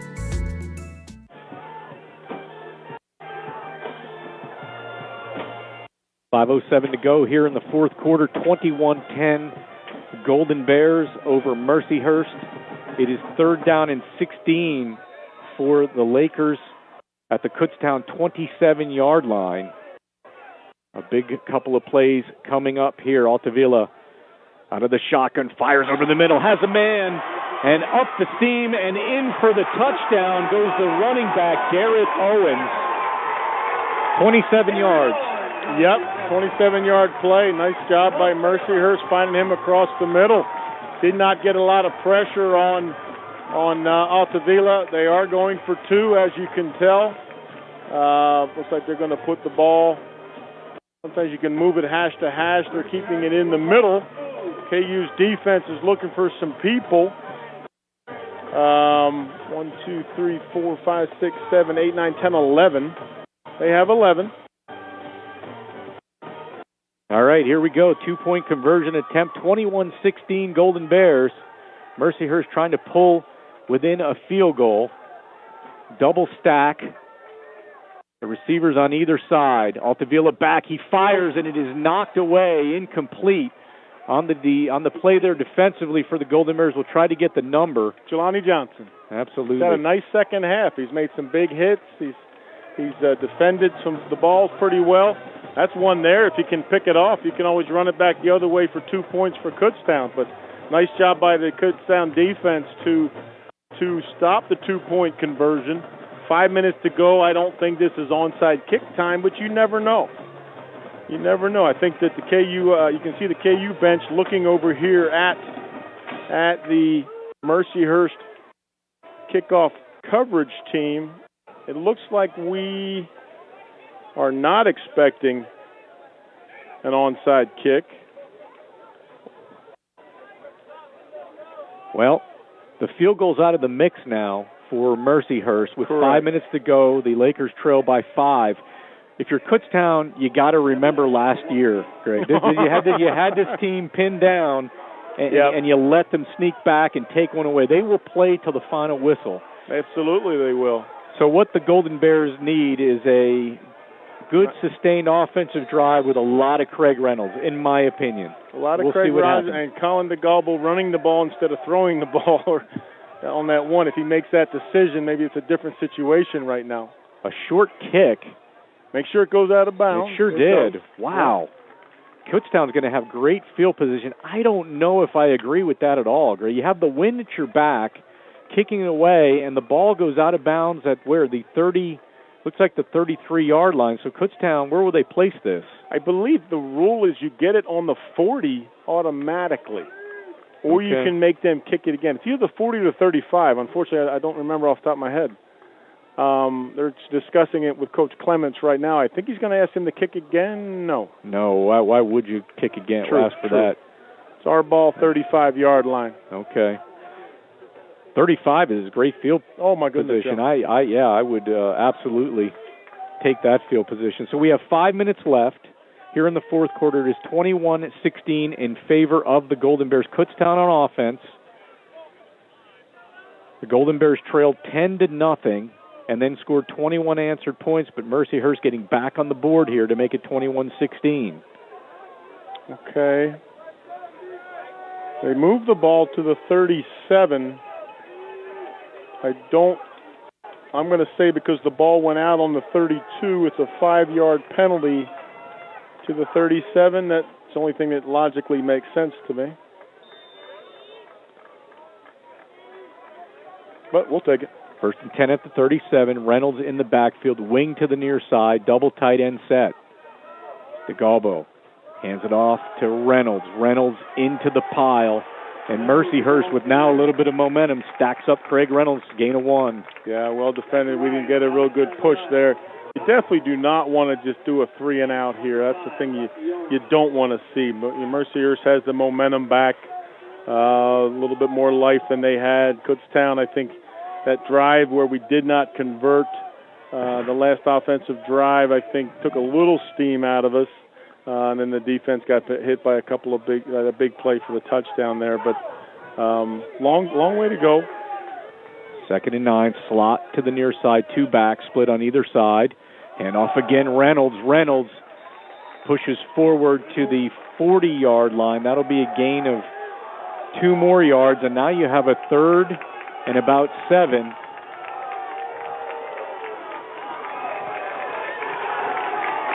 You can hear... Yeah, good supportive crowd for Mercyhurst. It's a good day. A lot of energy in the stadium here. Small stadium, but a lot of energy. Maybe a couple thousand people, maybe. Yeah, maybe 1,500, 2,000. Yeah. 3rd and 7. Slot to the double wing for the Golden Bears. Watch the play clock. Reynolds in the backfield. DeGalbo back with time. DeGalbo dumps it to Reynolds, wide open, 40, 45, midfield, 45, 40. Craig Reynolds really saving the drive there for the Golden Bears. First down in Laker territory. The clock will run once they line it back up, and a huge conversion because momentum was definitely going to swing back the other way, Greg. Huge conversion if we did not do that, and that was that underneath crossing patterns where you see receivers crossing each other. They were in a man-to-man set, so the defensive backs are running into each other, and Craig, obviously Collins got his eyes on Craig all the time like everybody does, and a nice little pitch and catch, and then Craig just does the rest and holds on to that ball. It's all about ball security right now, too. You got to hold on to that ball. That's a big play. I'm sorry. 2:55, 1st and 10. Reynolds up the middle, and he spun down inside the 40 at the 37-yard line. That is a gain of 4. Yeah, number 63. Who was 63 for us? Oh, Skyler. Skyler's helmet popped off, so by rule he's got to come out of the game for one snap. He's saying that a defender grabbed his face mask and pushed it off, which probably did happen, but was not called. That happens a lot in there between those linemen, pushing each other in the helmet. Gain of 4 officially, 2nd and 6. Wing to the far side. Double tight ends. DeGalbo working from the near hash. Reynolds to his left, 4 on the play clock. Reynolds takes the ball, spins, and is brought down after no gain, maybe a loss of 1. Yeah, there wasn't a lot in there. Did not get a lot of push up front on the offensive line. I don't know if Collins reading that or not. Skyler's coming back in after his one play. He has to stay out. I believe we have a timeout called by Mercyhurst. Yep, has to be. 2:18 to go. 3rd and 7. So if you're the Golden Bears here, maybe you're looking for that Craig Reynolds play. Maybe you're rolling out Colin DeGalbo like they did on the last series when he had that whole run the ball. He had tons of real estate there, Greg, but a big 3rd down, and it'll be interesting to see what the Golden Bears do here with the next 2 plays. Is this 4-down territory? Do they want to give Mercyhurst the ball back in this field position? Do they run the ball here? Do they pass it? A lot of things to think about over on that sideline. Next week, the Golden Bears begin a 2-game homestand, the longest homestand of the season, as the Griffins of Seton Hill come to University Field at Andre Reed Stadium, a 12:05 p.m. kickoff.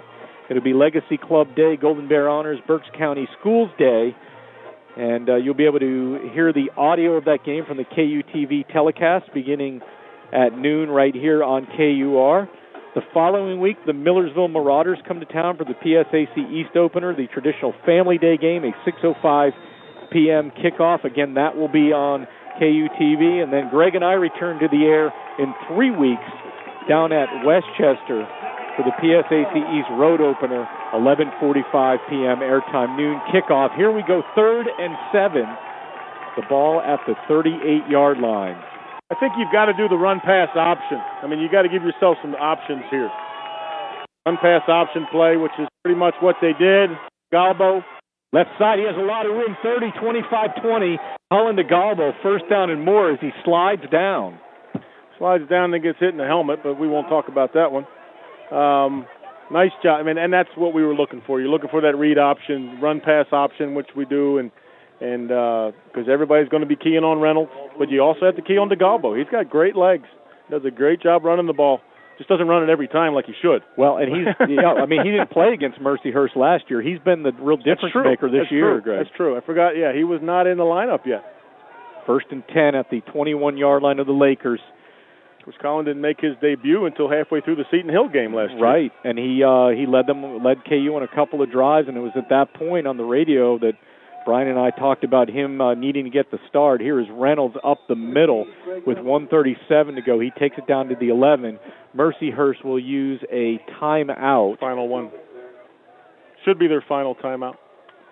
So Coach Clemens listened to you and Brian last year when you told him that he should be the starter? I don't know if I ever told him. Well, he's the head coach. Just tell him. No, I'll leave that up to him, Greg. But it was pretty clear to the two of us that they were a different team with Colin DeGalbo in there. And of course, the story from there is KU came home and won seven straight games. Yep. They went to Millersville and won 7 straight games. That's right. We did that game. That's right. Yeah. You and Josh Lieboff on the radio. I was on the TV side for that, but.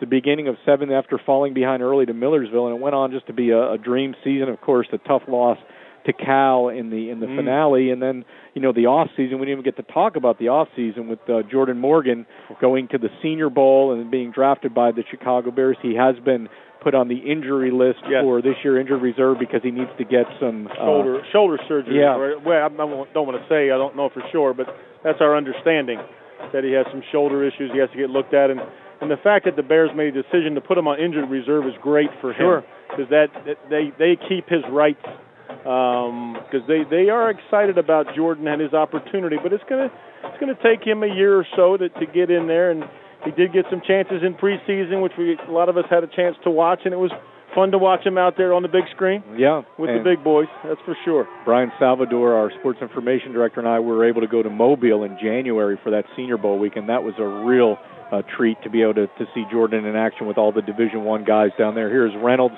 on the carry, left side. Reynolds will lose a yard, maybe two, but what a great experience. And watching college football, even though it was an all-star game in January, was really unique too, Greg. I know, unless you're in a bowl game on New Year's Day, sure. But covering a game with a Golden Bear in it in late January was a pretty neat experience. Well, here we go. You really don't want to give him this ball back, so you got to use all that clock. So we don't need to snap it here. You're right. 30. We need to let this clock get down to about 50 seconds. Run a play. And then you still have let it go. You still have another four. Okay, here you're talking about. They're going to take a timeout. KU is. Okay. 48 seconds left on the game clock. It is 3rd and 7 at the 18. So KU will take a timeout and talk it over. And what I'm saying is, if you run a play there, okay, clock's running. They can't stop the clock anymore. Okay, so now you would run a play with that game clock maybe at 50 seconds. Okay, the play takes 4 or 5 seconds, if that. It's 4th down. Clock's still running. By the time they swing that 40, then you can take a timeout and you can hand them the ball if you want to. Well, do you remember with maybe 2 or 3 seconds to go and they've got the ball way down, or you run another play. The game's over, but you've got to run another play. You got to snap it again. You follow me? I do. Well, you remember 3 years ago down at Shippensburg. Shippensburg did the same thing. They took a timeout with a second left on the play clock, and then ended up having to punt the ball, and it went over the. Oh yeah. And it kept Kutztown in the game. So there's no doubt that every second counts, Greg. My mind's not thinking. Well, I was just thinking right there. Go ahead and snap it. They can't stop the clock anymore. Right. Run the ball, and then by the time they set the ball, maybe there's 43 seconds left. You can sit there for another 40 seconds. That clock's still running. Right. And then you snap it again with 3 or 4 or 5 seconds to go. Maybe the clock runs out. Maybe they get the ball. They've got 1 second to go. Yeah, they could always throw a bomb and score. That can always happen, but I don't know. Here we go, 3rd and 7. I'm up in the booth. I'm not on the sideline. 3 receivers now, motion to the near side. Handoff Reynolds. Reynolds on the right side. He slips and falls at the 20-yard line, so he'll lose 2 more yards. And now here's a 4th down situation. Look at the clock. You got 36 on the play clock. It almost timed up. So we will take another timeout, I'm going to assume, or just take the penalty. Or snap the ball. No, wait. Use our ball, right? It's 4th down, right? It's 4th down. Well, go up and snap the ball with a second to go. Well, why not? And then the game's over. But why not take the penalty, Greg, or use every second? Snap the ball. Game's over. Okay, we'll see what KU decide. Either way, the Golden Bears are in decent position as there's gonna be 1 second left. I think. Let's see what happens here. Okay, they did let it. The Kutztown did take the flag. Okay. So there's 1 second left on the game clock, and it's 4th down. So same thing. A snap takes a second. Oh, sure. What you should do is the guard will take the snap and run that way. We're down on the 25-yard line. Run backwards 10 yards and kneel down. Okay. Game's over. That way you don't take any chance of, you know what I'm saying? Victory formation, will it be under center? No, okay. Or you can do center. Or you can do this. I just hope he backs up enough, Greg. Let's see. Here we go. On 4th and 14, he does back up. The clock hits 0. He kneels it at the 30-yard line, and the Golden Bears have their first win of the 2017 season, defeating Mercyhurst in somewhat dramatic fashion by a score of 21-16. We are going to take a break. let our sponsors get their words in here, and then Greg and I will be back to wrap things up from Tulio Field. The final score is Kutztown 21, Mercyhurst 16. Back right after this, you're listening to Golden Bears football on the radio voice of Kutztown University, KUR. In 1923, David Javich opened a two-man butcher shop called the Carlisle Meat Market. The mission of Giant Supermarket remains the same today as it did on opening day: offer the best products at the fairest price. With more than 200 stores, Giant has grown to become one of the largest grocers in the region. Giant's commitment starts and ends with you, the customers. For over 90 years, Giant has worked to provide you with unmatched selection, quality, and value every time you visit one of our stores.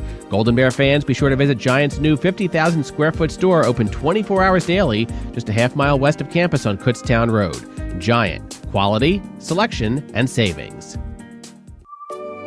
The Center at Holiday Inn is pleased to be a continuing partner of Kutztown University. We are a short drive from their beautiful campus, and our expert staff and spacious facility awaits you and your guests. Whether enjoying a freshly made-to-order breakfast in our America restaurant or digging into the famous short ribs at the Sam Adams Brewhouse, your experience at the hotel will be amazing. If you are relaxing in your spacious guest room or outside by the pool, you will unwind knowing that we have taken care of every detail of your stay. Good luck, Golden Bears, from your partners at the Center at Holiday Inn.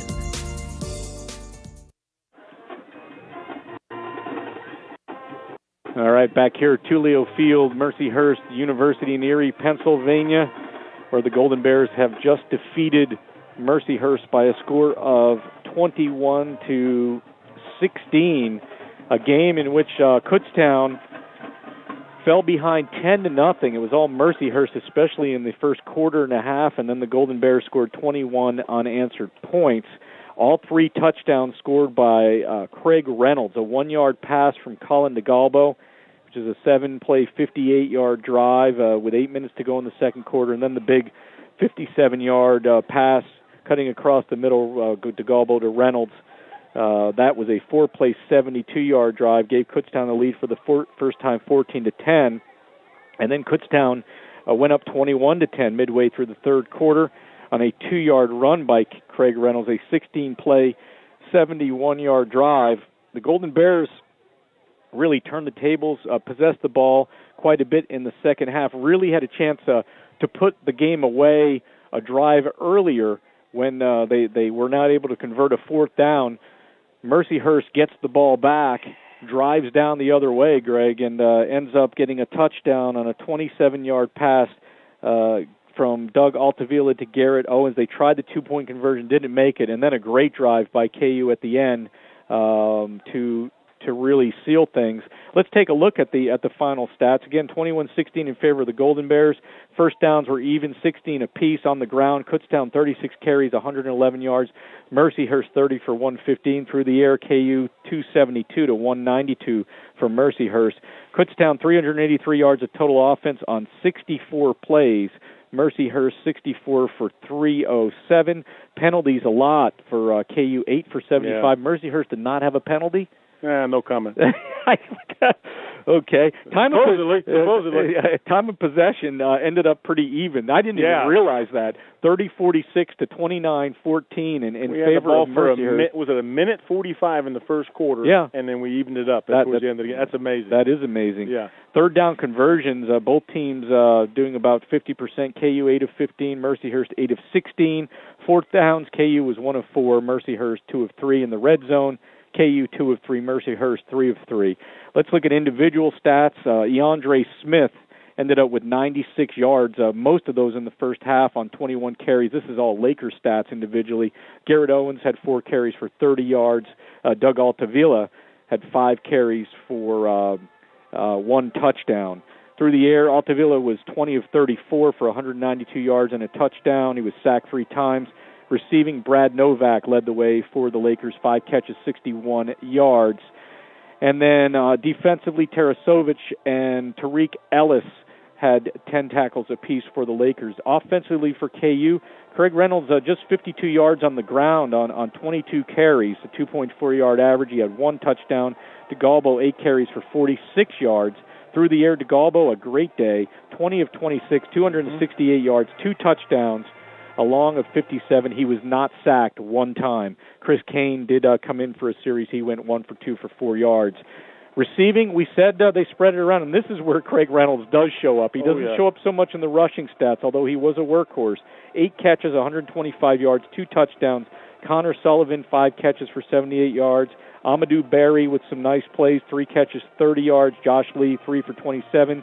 Dean Krissick punting, 3 punts for a 39.7-yard average, including a long of 53. On returns, Reynolds had another 28 yards on 3 returns. And defensively, some good plays there. Jalen Nieves had 10 total tackles to lead the way. Turner Ortiz had 9. Luke Snyder with 6, and Jake Perry with 5. Again, the Golden Bears fell behind 10-0. Get 3 straight touchdowns, 2 touchdown passes from DeGalvo to Reynolds, and a run there at the end, 2-yard run. And then Mercyhurst scored to make it 21-16, but the Golden Bears held on and put together a nice drive to really wrap things up, Greg, and a lot of positives to take out of this one. Mostly getting that notch in the win column. Well, that's the most important thing to finish this one with a win. Traveling on the road, it's a long trip. I think that might have had a little bit to do with why we were kind of maybe a little bit flat. Besides the fact Mercyhurst was real excited, to try to beat us again after last year, but. Getting that first win was great, and it's just the way it happened. I mean, the way it was starting, this thing was going to be ugly. And KU came back and did a heck of a job offensively, figuring some things out, controlling the ball, going back to what brought them here. DeGalbo and Reynolds, and the defense figured some things out to not allow those guys to latch on to them so much. And it was a great, great victory. It's always a good victory. I mean, you saw some young kids start to step up. Amadou and Josh Lee, who has not been playing much, those guys finally had a chance to do some things. So it was a good day overall. Absolutely, and the Golden Bears again, as you said, Amadou and several of the receivers coming into this game, we just weren't sure after last week who would step up, and of course. You build around that core. Once they got Craig Reynolds going, Greg, that really turned things around. It was really your 2 guys, DeGalbo and Reynolds, are so crucial to this offense, and those 2 guys together really turned things around for Kutztown when the Golden Bears were down 10-0, and then they started mixing in some of the young guys, and from there pretty much took control of the ball game. And like we said. I think Kutztown dominated for the last two and a half quarters, with the exception of the 1 touchdown, and probably could have put this game away a little bit earlier had they been able to convert that first down there. But the bottom line is you go on the road and you get a win on your longest road trip of the year, and it makes the trip home a lot easier. Yeah, it sure does. It sure does. That 6-hour bus ride's not going to seem quite as bad for these guys once they get on the bus here in just a little bit. So. Great victory by KU. Paybacks for last year. It's always good to win against the Western schools. That's always a positive. I think you saw a lot of great things. You saw Chris Kane get a chance to get a couple snaps to rest DeGalbo, but we are who we are, and you kind of see that out there. You see DeGalbo making plays because that's what he does. Defense doing a great job on the defensive front, figuring things out, getting pressure on the quarterback. Some sure tackling. That's one thing I talked to Coach Clements about earlier in the week. Last week, even against Assumption, I didn't see a lot of missed tackles. Now, there was one that did lead to the long touchdown run by the running back from Assumption, but you didn't see a lot of missed tackles here. I mean, some sure tackling on defense, some great defensive back play and covering people. I think the penalties are a little bit of a concern. I think we had 10 last week and 8 this week. Sure. I think that's something I know that Coach will address. That's something that you definitely don't want to have something that's consistent. You don't want to have 8 to 10 penalties a game because they're going to eventually, be a reason why you lose a game. But that first drive of the third quarter really was it. I mean, finishing the second quarter with a touchdown. And then coming back in the third quarter, when you had a chance to defer and get the ball to start the second half, and we had I don't know how long that drive was. Was it like an 8-minute? Oh yeah, it was. The score happened midway through the quarter. It was like 7 minutes to go in the third quarter, yeah. and we put up that touchdown. I mean, that was Yeah, it's a 71-yard, 16-play, 7 minutes and 41-second drive to start the second half. That takes a lot out of the other team. Now, they did bounce back and score a touchdown late in the fourth quarter to make it a little bit closer, but that, I think, was really it. And then if we could have converted on that one where we have to remind Colin it's okay to run the ball and not throw it every time, then I think it would have been over even a little bit sooner. But the game is what it is, and I think the KU fans should feel good about what's going on, and hopefully come out next week and look forward to a nice game against Seton Hill. That's right, and we do want to invite you out to University Field, Andre Reed Stadium. That is a 12:05 kickoff next week. You can hear the audio of that game here on KUR, the audio of the KU TV telecast. If you're not able to watch it on TV, that'll be next week and the following week. Seton Hill coming into town, 12:05 p.m. Legacy Club Day, Golden Bear Honors, Berks County School Days. Then it's Millersville on the 23rd. Family Day, a 6:05 p.m. kick at University Field. Greg and I take back to the air for the KUR radio-style broadcast on the road. The second of 5 road games, that's at Westchester in 3 weeks, will be on the air at 11:45. The Mercyhurst, with the loss today, falls to 0-2. Kutztown improves to 1-1. I want to thank my partner today, Greg Bamberger, the athletic director at Kutztown University. Emily Schlegel back in the studio making her debut and doing a great job as our engineer for KU football on KUR. I am Matt Santos. I will talk to you in 3 weeks from Westchester. A big win for the Golden Bears. Your final score today, Kutztown University 21, Mercyhurst University 16. You have been listening to Golden Bears football on the radio voice of Kutztown University, KUR. Have a great weekend, everyone. We'll talk to you in 3 weeks. Thank you for listening to this presentation of Kutztown University Golden Bear football on the radio voice of Kutztown University, KUR. Today's game was brought to you by Kutztown University Radio and the corporate partners of Kutztown University Athletics. For more information, visit the KUR website at kutztown.edu/KUR and the KU Athletics website at kubears.com. Kutztown University football on KUR has been a presentation of the Golden Bear Network, and thank you for listening.